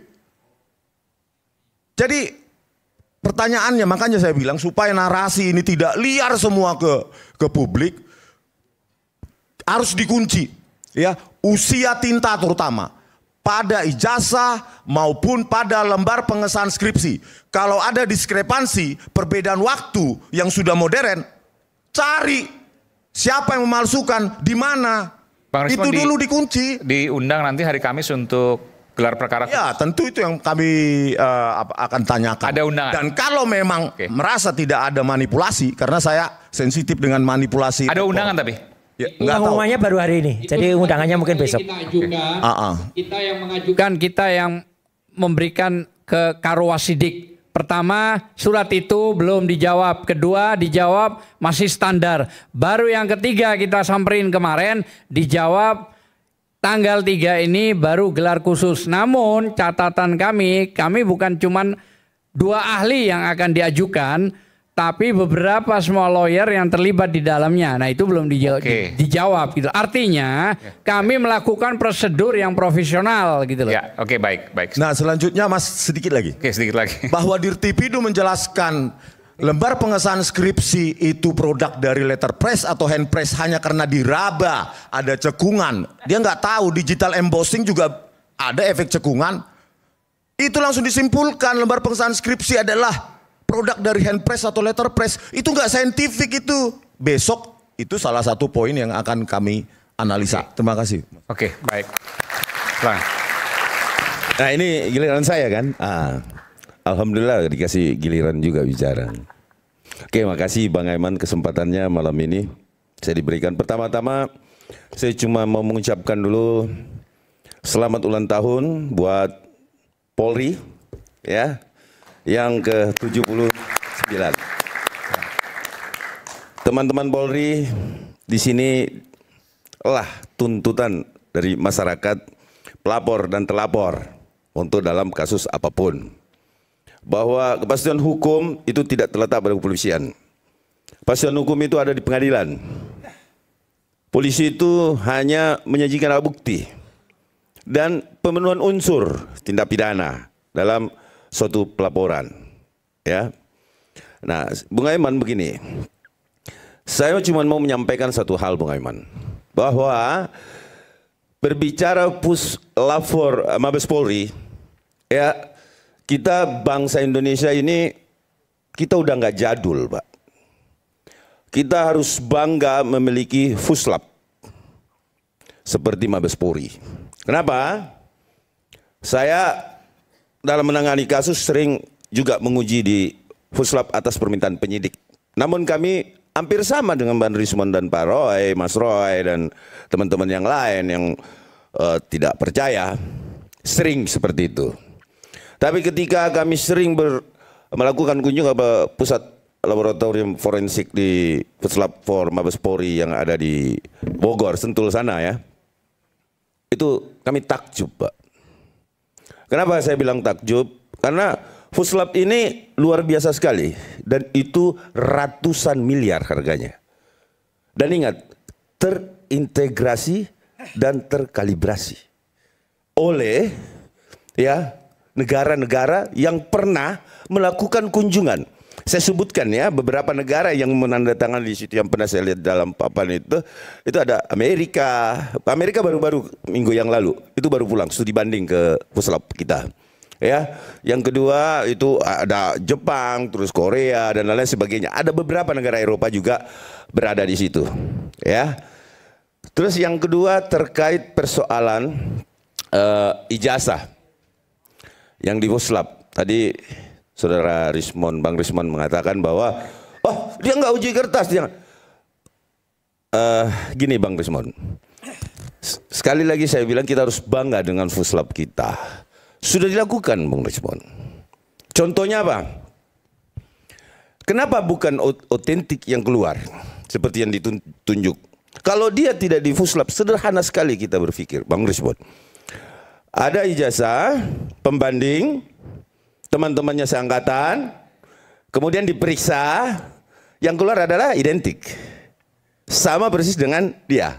Yang diuji apa Bang Rismon? Ini biar biar masyarakat Indonesia juga tahu bahwa apa yang dilakukan Mabes Polri itu saya menganggap bahwa itu sangat profesional dan bersertifikasi karena memang ahli-ahli nanti itu akan diajukan ke pengadilan Bang Aiman. Dia akan ditanyain dan di situ akan detail nanti Bung Aiman bahwa uji tinta ya. Kan sebelum ke pengadilan ada gelar perkara khusus. Sebentar Bung Aiman, saya jelaskan dulu bahwa ini kan ketidakpercayaan yang waktu minggu lalu saya menjadi narasumber di sini saya sudah sampaikan kepada teman-teman iNews kan, Rakyat Bersuara kan bahwa ini tidak akan percaya, benar kan? Terbukti kan Bung Aiman? Hari ini saya datang untuk kedua kalinya, ini yang terjadi. Apakah dia mau percaya atau tidak? Makanya saya menjelaskan puslapornya dulu. Bahwa kemudian dia akan menjadi saksi nanti sebagai ahli. Di sana ada teman-teman Bang Rismon tuh. Kalau memang Bang Rismon adalah seorang ahli ya. Di sana itu ahli dan sakti-sakti mandraguna tuh. Sebentar, Bang Rismon jadi potong. Ahli mandraguna dan dia ahli forensik. Nah, jadi mau cari itu di Mabes Polri. Forensik digital. Forensik digital, analog dan akan bertemu dengan Mas Ade, Mas Ade. Ini nggak konsisten. Belum selesai. Saya selesaikan dulu. Kelamaan Anda nerangkan Mabes. Aku tuh pernah jadi konsultan di GSilek. Sudah. Di situ 2004. Jadi saya lebih ngerti dari Anda. Jadi 2000 berapa? 2004. 2004. Iya. Kan ini 2004. Sekarang Mabes Polri beda, Bang. Lebih maju. Aduh, udah lah, Mas. Jadi Anda nerangin kayak gitu nggak ada gunanya. Kita kembali sesaat lagi tetaplah sama kami di Rakyat Bersuara. Ya.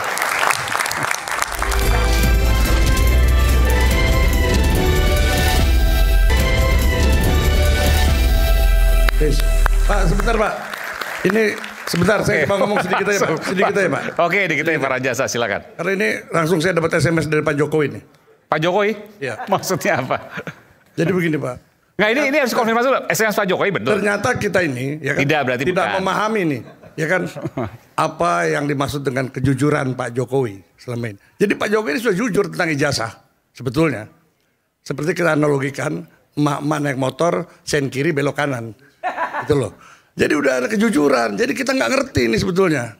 Ya kan? Sudah ada kejujuran tentang ijazah ini. Maksudnya gimana kejujuran? Ya nggak ngerti juga Pak Iman. Orang-orang masih saja ngerti kok. Nah, gimana coba jelaskan. Jadi sesungguhnya Pak Jokowi ini sudah biar jelas. Sudah memberikan kejujuran tentang ijazah yang Pak Jokowi punya. Karena ketika kita analogikan seperti mama naik motor, saya naik kiri belok kanan. Itulah kejujurannya. Nggak ada, harus secara lebih jelas lagi dong. Sebentar, ini kita jangan framing lagi ya. Nggak framing Pak. Nggak, kita fokus saja. Ini kan apa yang... Nggak, supaya arahnya jelas saya pikir harus dijelaskan. Karena nanti kemana-mana soalnya. Iya, apa yang disampaikan Bang Bintor tadi. Bukan pernyataan tadi, sen kiri belok kanan maksudnya apa itu?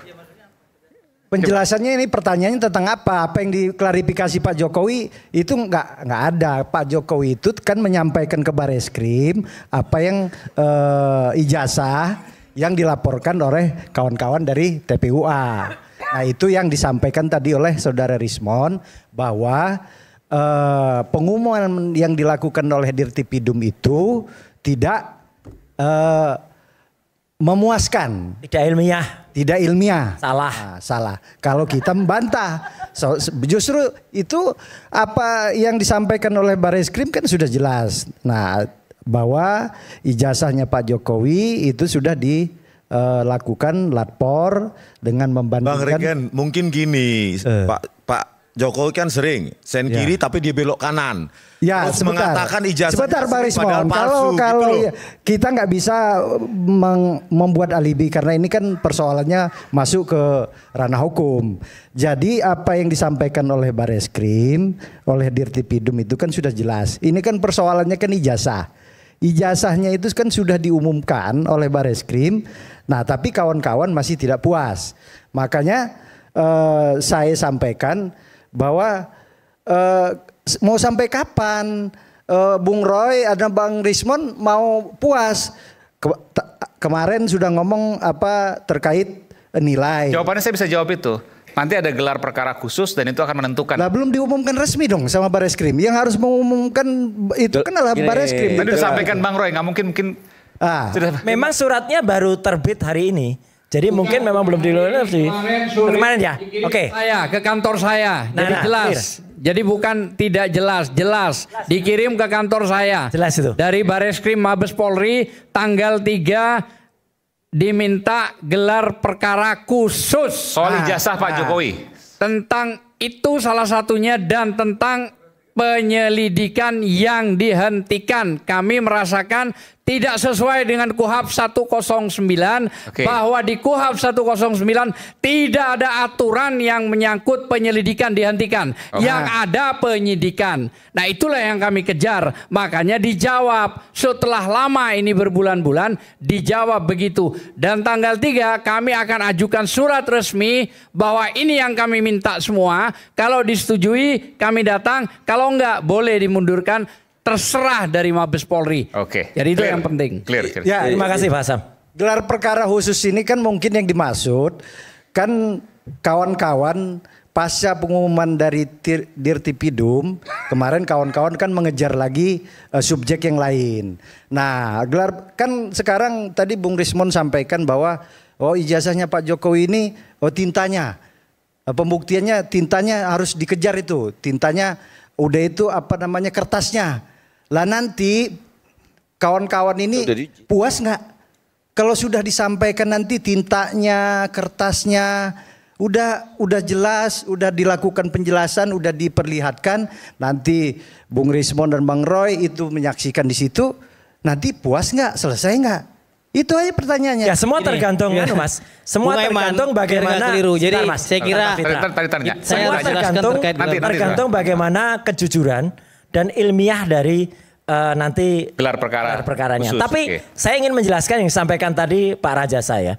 Jadi mungkin yang dimaksudkan Pak Jokowi itu mungkin memang kita nggak bisa nyalain Jokowi, Pak Aiman. Dia mungkin dulu waktu pesen asli gitu. Tapi keluarnya palsu. Jadi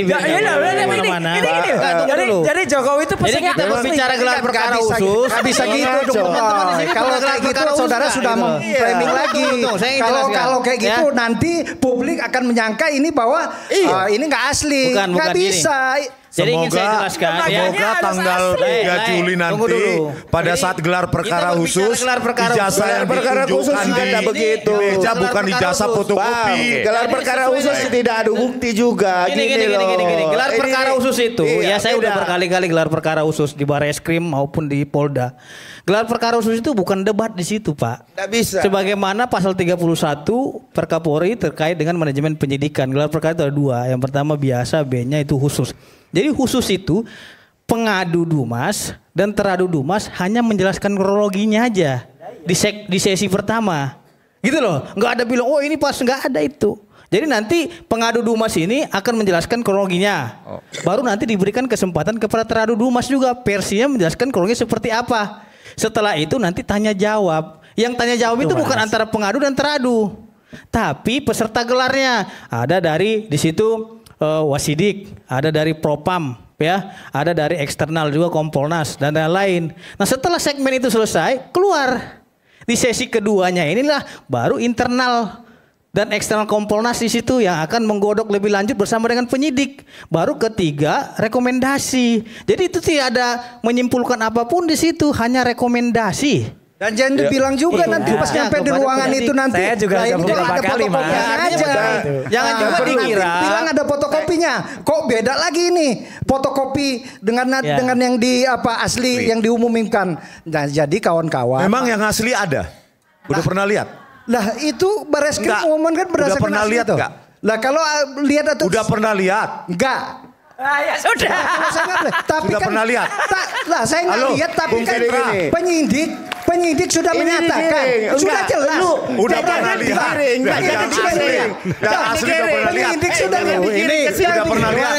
Udah pernah. Lu pernah nggak lihat sampai lu bisa? Saya bisa. Skripsi saya lihat. Apa yang skripsi saya lihat? Ijazah. Skripsi. Ijazah. Kita kembali saat lagi tetaplah bersama kami di Rakyat Bersuara. Ijazah lu pernah ini nggak?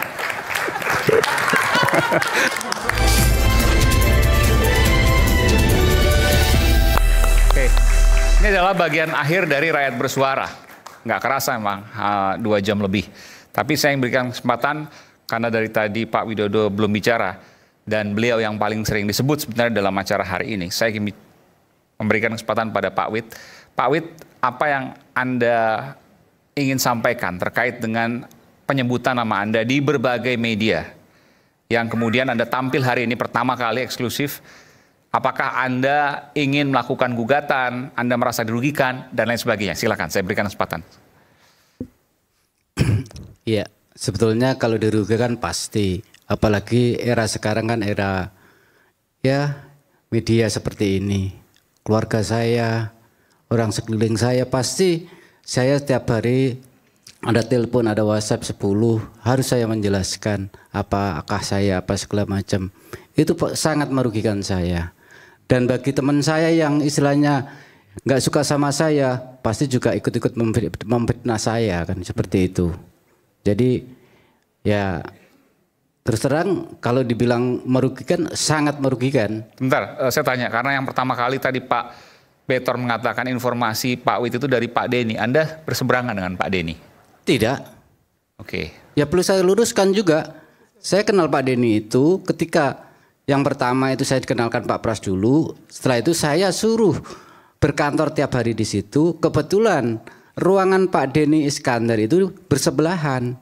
Jadi saya itu masuk di ruangan bendahara, Pak Denny ke sekretariatan. Kalau dalam hal ini Pak Betor mengutip dari Pak Denny, artinya Pak Denny memfitnah Anda dong?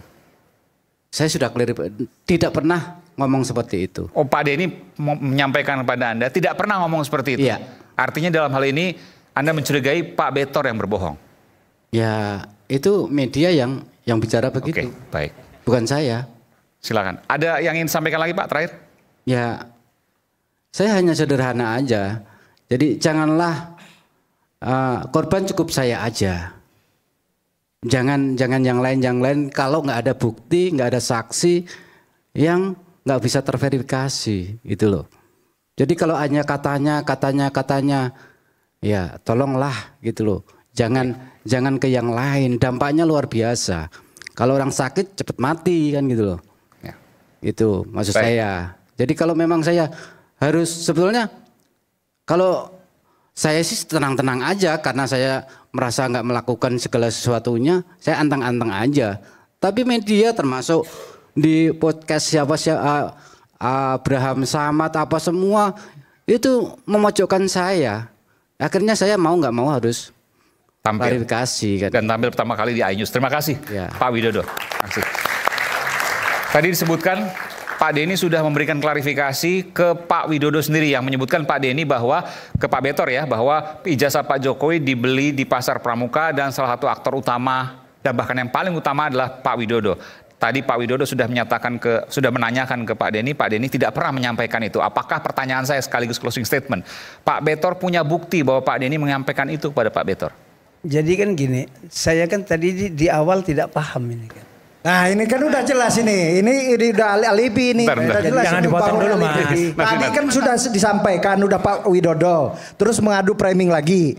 Nah kemarin sebelumnya acara Pak Widodo. Nah sekarang udah bilang lagi atas pernyataan Pak Widodo, dibilang lagi jangan bangun ini terus lah Pak. Iya, jadi kita ini supaya masyarakat juga ada pencerahan, Bapak jangan pelin-pelan. Ini udah kayak omon-omon ini gini nih. Oke, silakan Pak Betor. Hah? Bener dia. Jangan Pak. Bang Betor, saya mau nanya Bang Betor. Bang Betor ini dalam kondisi sadar kan belum baru habis bangun tidur kan? Sadar kan ini? Ah iya, itu aja sih. Mau menanya. Jadi gini Pak Betor, pertanyaan saya begini. Apakah Pak Betor punya bukti bahwa Pak Denny mengatakan itu? Karena itu pasti akan ditanyakan. Pakai ini Pak, ini Pak. Pastilah, kan kalau kita nggak berani, kalau kita nggak punya data yang begitu, kita nggak berani dong mengangkat itu dalam satu berita. Nggak mungkin dong. Setua saya, masa saya mempermasalahkan diri saya? Ya. Saya mendapatkan nama-nama dari Solo itu kan jelas. Pertemuan antara tim Solo sama tim DKI kan jelas. Problemnya jelas. Problemnya di Solo dipindahin ke Jakarta jelas. Semuanya jelas. Pelakunya sudah ada lagi Pak Paiman. Kan sudah jelas. Jadi dari A sampai Z apa yang saya sampaikan jelas. Selesai. Dan ketika itu dimintai buktinya, Bapak punya satu persatu?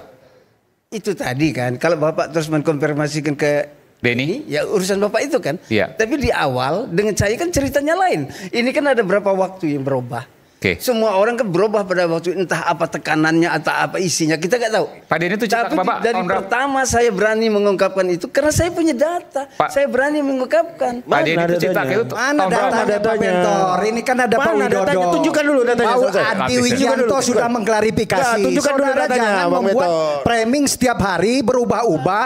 Nah seakan-akan Anda ada bukti. Buktikan mana buktinya. Jangan. Saya berubah-ubah. Ya berubah. Kemarin katanya Pak Widodo. Nah Pak Widodo sudah klarifikasi, nyatanya sekarang Bapak lari lagi. Nggak tadi sebutkan punya bukti. Lah siapa sekarang siapa? Buktinya mana?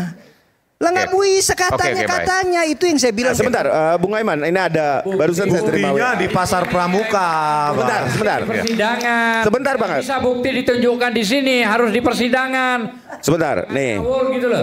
Ya, saya bacakan Bung Aiman ya bahwa ada sahabat saya barusan WA saya, ya seorang dari Kejaksaan Agung menyampaikan, Bang, JC LLC itu bukan tempat lab, tapi tempat pelatihan yang dikelola bekerja sama dengan New Zealand. Saya pernah mengajar di sana tahun 2005. Nah, kalau dia bilang lab, dia bohong itu. Nah, ini bukan saya ngomong loh ya. Itu memang bukan lab. Siapa bilang lab? Orang itu siapa namanya? Sebutkan dong.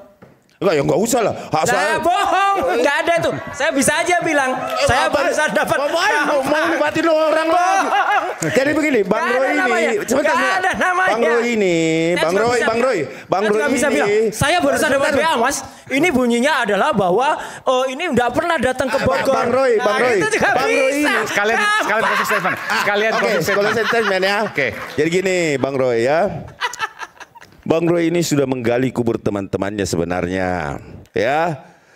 Entah bagaimana bisa Bang Rismond ikut-ikut dengan Bang Roy. Apakah yang terpengaruh antara Bang Rismond ataupun Bang Roy yang mempengaruhi, kita nggak ngerti. Ini mengecilkan, ini menghina Bang Rismond lah. Saya belum selesai. Ya kan itu haknya Bang Rismond kalau dia bilang saya ikut-ikutan. Terus kemudian ada lagi Bang Betor ini. Besok siapa lagi yang mau ikut-ikut ini pengasutannya? Kita nggak ngerti lah. Ya intinya gini ya.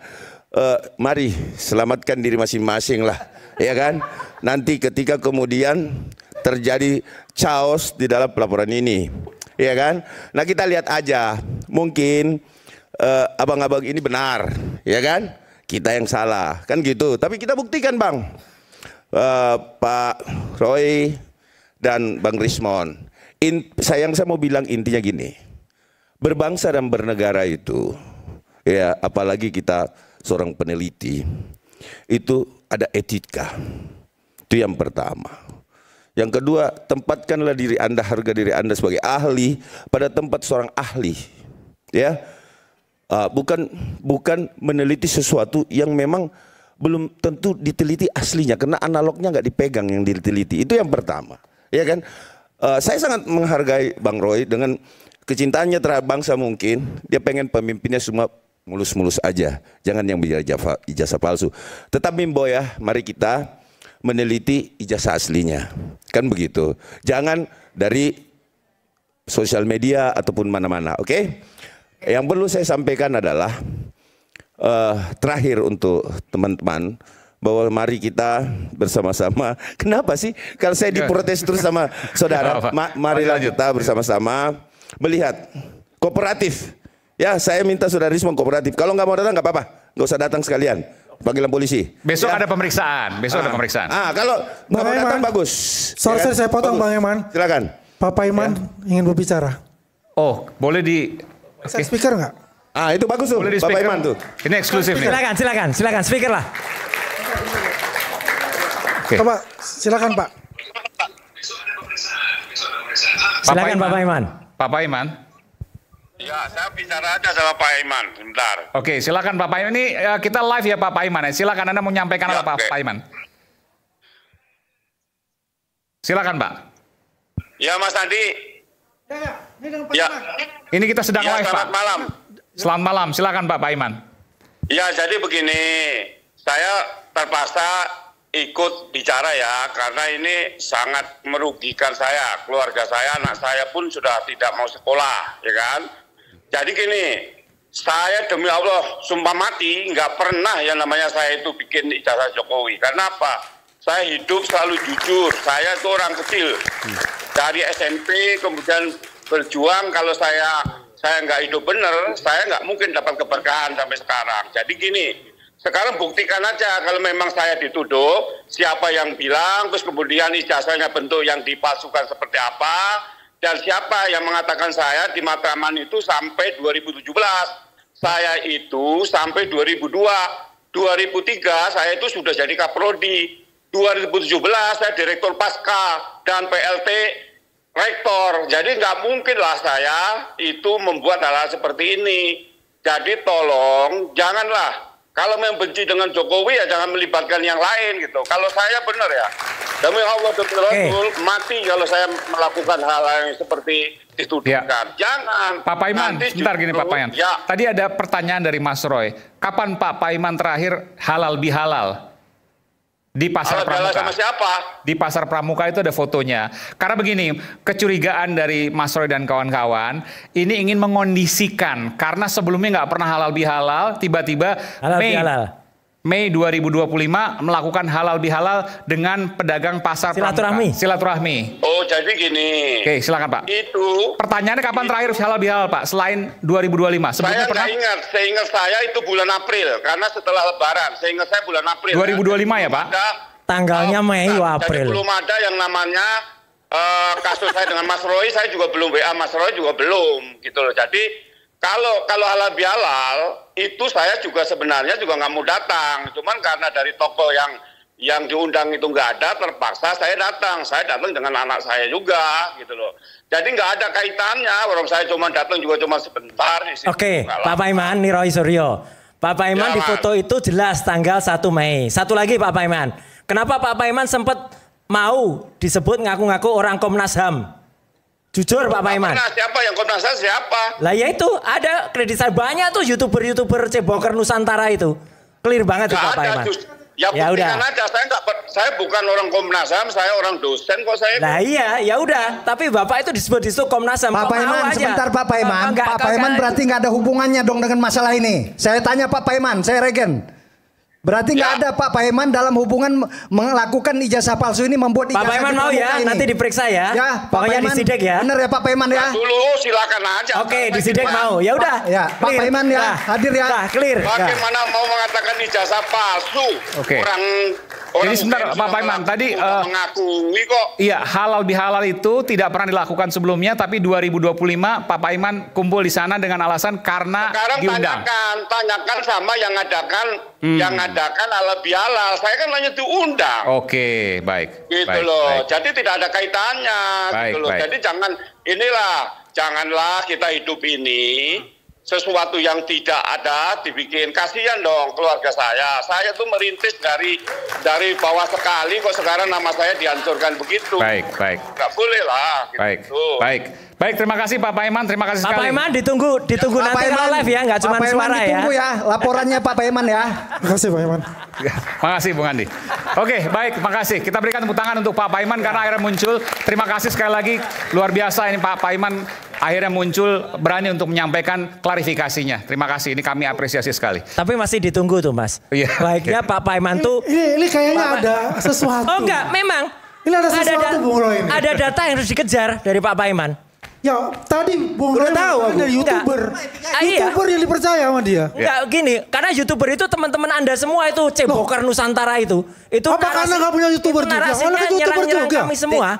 Dan ya itu yang ngangkat Pak Paiman sebagai seolah-olah Komnas HAM. Jadi gini, beliau ini ya terganggu ya. Ini keluarganya terganggu ya. Apa itu? Dia kan sahabat beliau, sahabat Anda. Dia terganggu keluarganya karena masalah ini. Iya. Kalau dia terganggu, saya lebih terganggu Pak. Ya semua terganggu untuk ini. Adalah. Gitu. Jadi kalau terganggu karena Anda yang muda itu.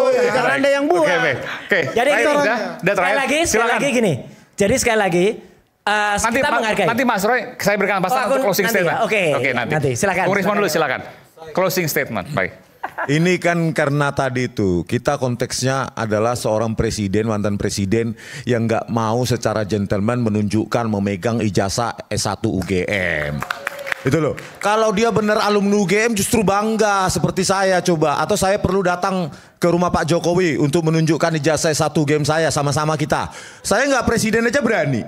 Begitu loh. Jadi sekali lagi makanya saya bilang semua ini kegaduhan ini bermula dari ya pengecutnya Joko Widodo ya dan pengecutnya Dirtipidum yang diakui mereka itu asli tapi hanya berani menampilkan fotokopinya dan memaksa rakyat harus percaya karena laboratorium forensik.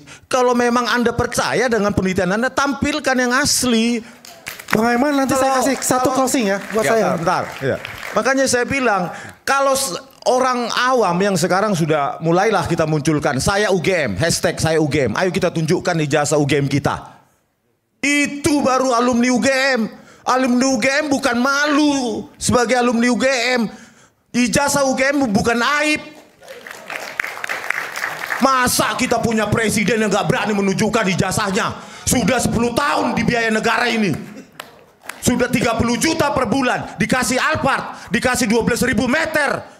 Apa itu? Rumah apa itu? Rumah dinas. Itu semua kita yang bayarin. Itu tunjukkan sekarang. Tadi Pak, jangan marah-marah. Jangan marah-marah. Suaranya nggak usah kencang-kencang. Budek saya lama-lama. Nah, iya juga saya juga. Ngaco benar. Saya takut lego ini stroke lama-lama karena terlalu marah-marah terus gitu. Oke, baik, makasih, baik. Udah, cukup. Nah, semua kan tadi Pak Widodo tadi dirugikan. Pak tadi Pak Iman dirugikan, apalagi kami dilaporkan. Hanya karena seorang presiden yang nggak berani menunjukkan ijazahnya. Oke. Tapi Pandi nggak mau kan menunjukkan ijazahnya kan? Silakan. Begini. Ya. Pandi mau nggak menunjukkan ijazah? Nggak mau kan? Nggak mau dong. Nggak mau. Ngapain nunjukin? Nggak mau. Bang Risman, oke saya tanya gini. Saya tanya buat Anda. Anda sudah mengatakan Jokowi dengan nada yang kalau person nggak usah, kalau pejabat publik wajib. Ya, Yamaguchi Daigaku, sumimasen. Yamaguchi Daigaku. Ya, Anda bisa tunjukkan. Anda bisa dengan Roni Teguh. Oke? Adonan PCC Sumantri. Tunjukkan untuk Yamaguchi Daigaku loh. Makanya saya maksudnya apa? Bentar dulu, Mas. Maksudnya Anda menuntut saya. Oke. Anda bisa nggak menuntut Joko Widodo untuk menunjukkan ijazahnya? Saya tanya, Anda mengatakan ke Joko Widodo dengan nada marah dan geram. Lakukan hal yang sama. Saya mau tanyakan, you punya S2, S3, Yamaguchi Daigaku, itu sudah mengatakan tidak mengenal yang namanya Rismon. Begini Pak, ajak tantang Joko Widodo. Kita bareng di Solo, kita tunjukkan ijazahnya. Anda dan Roni Teguh aja nggak berani. Roni Silambela, Anda nggak berani. Nggak berani Anda. Ayo, soal S2, S3 Anda dipertanyakan. Oke, baik. Sekarang Pak Rajasa dulu. Silakan Pak Rajasa. Pak Rajasa. Biasanya kalau Intel kan tenang, adem gitu ya. Enggak juga tenang Pak. Tapi udah nggak Intel lagi sekarang, udah nggak di BIN. Jadi saya ketakutan sendiri kalau ngeliat orang-orang sipil ribut nih. Mengerikan Pak. Saling lapor ya kan. Saya berharap persoalan ini bisa diselesaikan secara bermartabat dan kesatria. Terima kasih. Oke, baik, makasih. Terakhir silakan, terakhir. Ya, sedikit. Sen kiri ke kanan. Bagaimana kalian menanggapi mobil SMK? Bagaimana Anda menanggapi 11.000 triliun? Bagaimana Anda menanggapi 10 juta pekerja? Bagaimana Anda menanggapi semua impor enggak? Tapi terjadi itu semua. Belum lagi anaknya 19 juta pekerja. Korelasinya soal kejujuran dan kebohongan. Ini kan itu harus ada. Anda nggak akan bisa menjawab itu. Anda bisa nggak menjawab soal mobil SMK ada atau tidak? Ijazah ini. Kita bahas adalah ijazah. Baik, Mas Roy sekarang terakhir Bung Pitra. Bukan, ini jasa, jangan kemana-mana. Katanya Pitra dulu, saya terakhir. Enggak Bang Roy dulu, biar nanti bisa ditanggapi. Jadi gini ya, baik, Pitra pengen terakhir, pengen menanggapi. Jadi gini, kuncinya semua, ini memang benar kata Pak Asman, ini soal kejujuran. Ya, soal kejujuran, soal kebenaran. Bareskrim menampilkan semua itu, ya kenapa kita kritik? Karena ada ketidakbenaran di situ. Soal tadi sudah disebutkan detail banget oleh Bang Rismon. Soal desa KKN, soal koran kedaulatan rakyat. Yang mereka tampilkan tuh hanya omon-omon. Kayak junjungannya. Hanya talk the talk. Nah, talk the talk, we walk talk the talk. Nah ini kayak gini nih loh. Nah, we only talk the talk. Ya, bisanya tuh hanya talk the talk. Kayak Prof Aiman, kita tunggu deh. Prof Aiman tampil beneran, gak cuman talk the talk suaranya saja. Nah kalau enggak, itu kayak junjungannya kayak gini sekarang. Udah.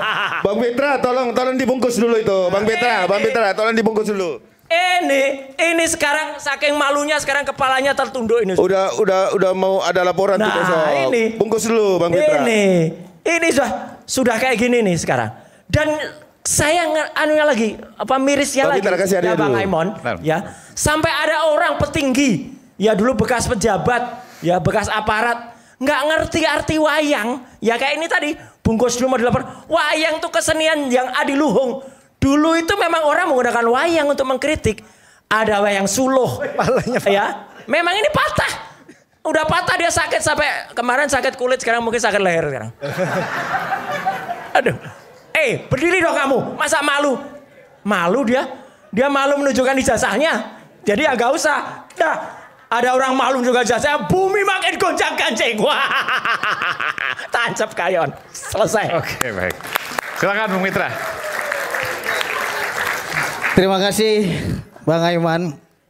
Karena tadi Bang Roy Suryo menunjukkan baju Tok Detok, ya saya juga ada baju Tok Detek. Nah, keren.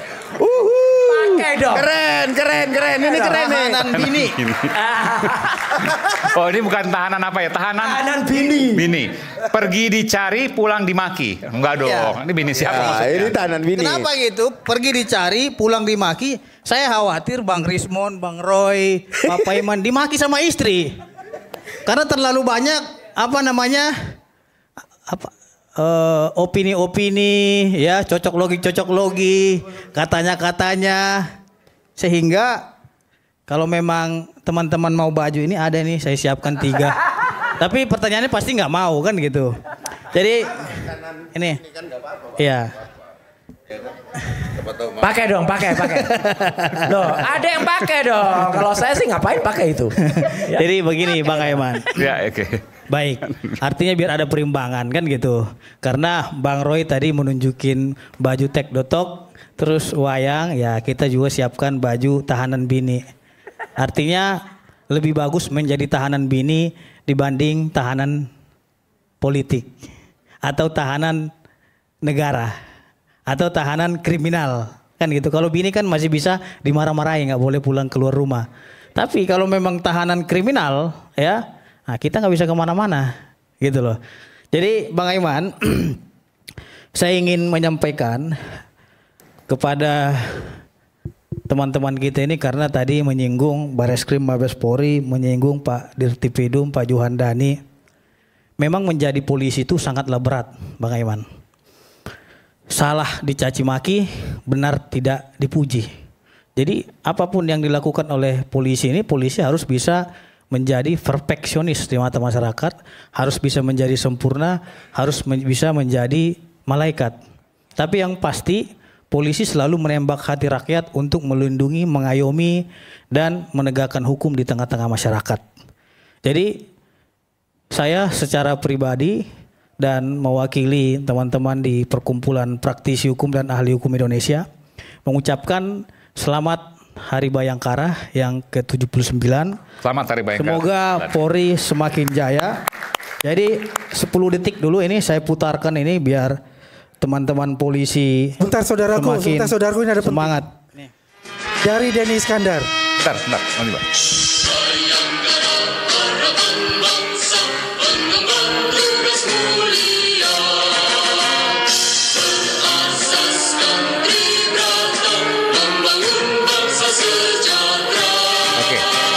Oke, jadi di Hari Bayangkara ini kita bangga punya Polri yang presisi. Kita bangga mempunyai Kapolri yang begitu humanis, Pak Listio Sigit.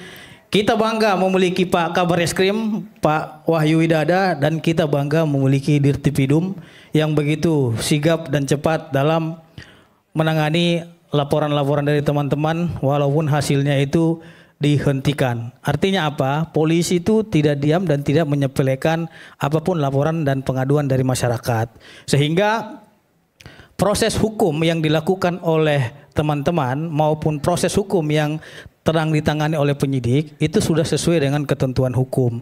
Jadi yang saya ingin sampaikan kepada teman-teman di sini, ini bagaimanapun ceritanya, ini teman-teman saya juga nih, Bang Aiman, Bang Roy adalah teman saya, Bang Rismon teman, dan lain-lain teman. Akan tetapi saya ingin sampaikan karena memang latar belakang kita ini kan berbeda, nasib kita juga berbeda. Dulu Bang Roy sebagai mantan wakil menteri, saya sebagai aktivis mahasiswa. Jangan diturunkan dong. Ya, menteri saya. Menteri. Oh menteri ya, oh aduh, karena teringat Bang Paiman tadi pembahasannya karena debat-debat dengan Bang Paiman. Oke, bagaimanapun ceritanya, Bang Roy kan pernah menjadi menteri di Republik ini. Setidaknya Bang Roy harus juga menjaga keutuhan dan persatuan bangsa, sebagaimana amanat daripada Pancasila sila ketiga. Pancasila yaitu Persatuan Indonesia. Karena triggernya ini di antara kita ini saling berburuk sangka, Bang. Gitu loh. Jadi Bang Roy bilang, oh ini palsu, ini palsu. Sehingga muncul keramaian di tengah-tengah masyarakat yang berspekulasi bahwasanya itu seolah-olah palsu Pak Jokowi ijazahnya. Akan tetapi yang kita sesalkan adalah kenapa di dalam proses penuduhan ini palsu tidak ada putusan pengadilan yang menyatakan itu palsu. Nah sehingga ini menjadi trigger memantiknya kegaduhan di tengah-tengah masyarakat. Nah sebagai warga negara yang baik, saya kira kita semua berkewajiban untuk menjaga keutuhan bangsa dan persatuan di antara anak bangsa. Jangan juga gara-gara opini yang belum bisa dipertanggungjawabkan tanpa melalui proses pengadilan, kita menjadi hakim jalanan dan menghakimi seseorang. Nanti besok-besok bukan hanya Pak Jokowi saja yang akan menjadi tuduhan. Larinya besok kepada Wapres, ya, Gibran Raka Buming Raka. Habis dari Wapres ke yang lain-lain. Jadi saya kira ini memang harus. Mas Fitra yakin ijazahnya Wapres asli? Tunggu dulu Bang Roy. Tadi Bang Roy sudah bicara talk the talk, ya kan? Artinya ini kan kesempatan saya. Bagaimanapun beliau, Pak Jokowi ini adalah pernah menjadi Presiden Republik Indonesia. Sekiranya siapapun pemimpinnya harus kita hargai dan hormati. Dia pernah berjasa untuk bangsa ini. Terlepas kita tidak suka sama beliau, itu internal. Jangan juga ini menjadi bias sehingga masyarakat-masyarakat lainnya itu menimbulkan opini liar dan menghakimi seseorang tanpa proses peradilan. Makanya di dalam hukum pidana itu ada namanya asas actori incambit onus probandi. Siapa yang mendalilkan, dialah yang harus membuktikan. Pertanyaannya adalah sampai hari ini saya belum melihat bukti yang sahih dan valid terkait dengan penelitian yang dilakukan oleh abang-abang sekalian. Gitu loh. Itu nggak ada bukti yang sahih. Jangan juga contohnya seperti ini. Hei, Bang Rismon, kau adalah perempuan. Oh bukan, saya laki-laki kata Bang Rismon. Tunjukin aja, kan gampang. Kita semua pengen tunjukkan Bang Rismon itu adalah perempuan gitu loh. Tidak, tiba-tiba, tunggu dulu, tiba-tiba Bang Rismon langsung buka baju gitu. Tidak, logikanya seperti itu. Ini analogi. Kalau Bang Roy bisa menganalogikan, kalau Bang Roy bisa menganalogikan, dia juga bisa menganalogikan dong. Contohnya nih. Bagaimana ini saya tarik nih Bang Rismon. Contohnya nih. Dari Denny Iskandar. Contohnya nanti saya kasih, nanti kasih. Saya tuduh, Bang Rismon, kau itu perempuan. Enggak, saya laki-laki kata dia gitu. Kelamin. Tunggu dulu, saya laki-laki katanya. Gampang saja Bang, tunjukin aja bahwasanya kau laki-laki atau perempuan. Buka aja gitu. Jadi kan ini memalukan. Masih. Gitu loh. Bukan. Contoh sederhananya logika kita seperti itu. Itulah dalil hukum tadi. Saya kan menyampaikan dalil hukum. Asas aktor incambit onus probandi. Dalil hukum nggak menggunakan logika ekivalensi. Itu Ekivalensi logika. maksudnya begini. Saya berbicara logika yang tadi. Masa ijazah dibandingkan dengan kelamin. Sederhana saja. Karena kan ini, Pak, tunjukin aja Pak Jokowi ijazahnya kan gampang. Makanya suruh tunjukin gitu loh. Terima kasih Bung Pitra. Udah. Terima kasih. Ini harus adil juga karena tadi kita menyebut ada klarifikasi dari Denny Iskandar. Ya. Saya bacakan aja ya. Ini sumbernya Pak Betor ya. Ya, Pak Betor ya. Begini, tunjukkan WA-ku sekarang ke Mas Aiman. Saya Denny Iskandar tidak pernah dan belum pernah memberi info apapun ke Pak Betor. Bentar. Saya nggak bisa percaya itu aja. Ya, tunggu dulu Bang, biar dibaca dulu utuh Bang Roy. Saya baca. Saya serahkan ke Aiman. Nomornya kita verifikasi dulu. Nomornya benar nggak?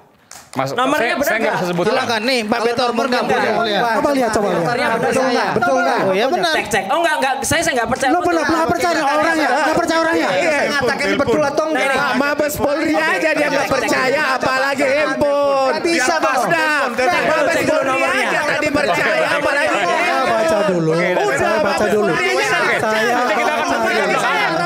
Baca dulu. Proses hukum tuduhan ijazah palsu Jokowi masih terus berjalan.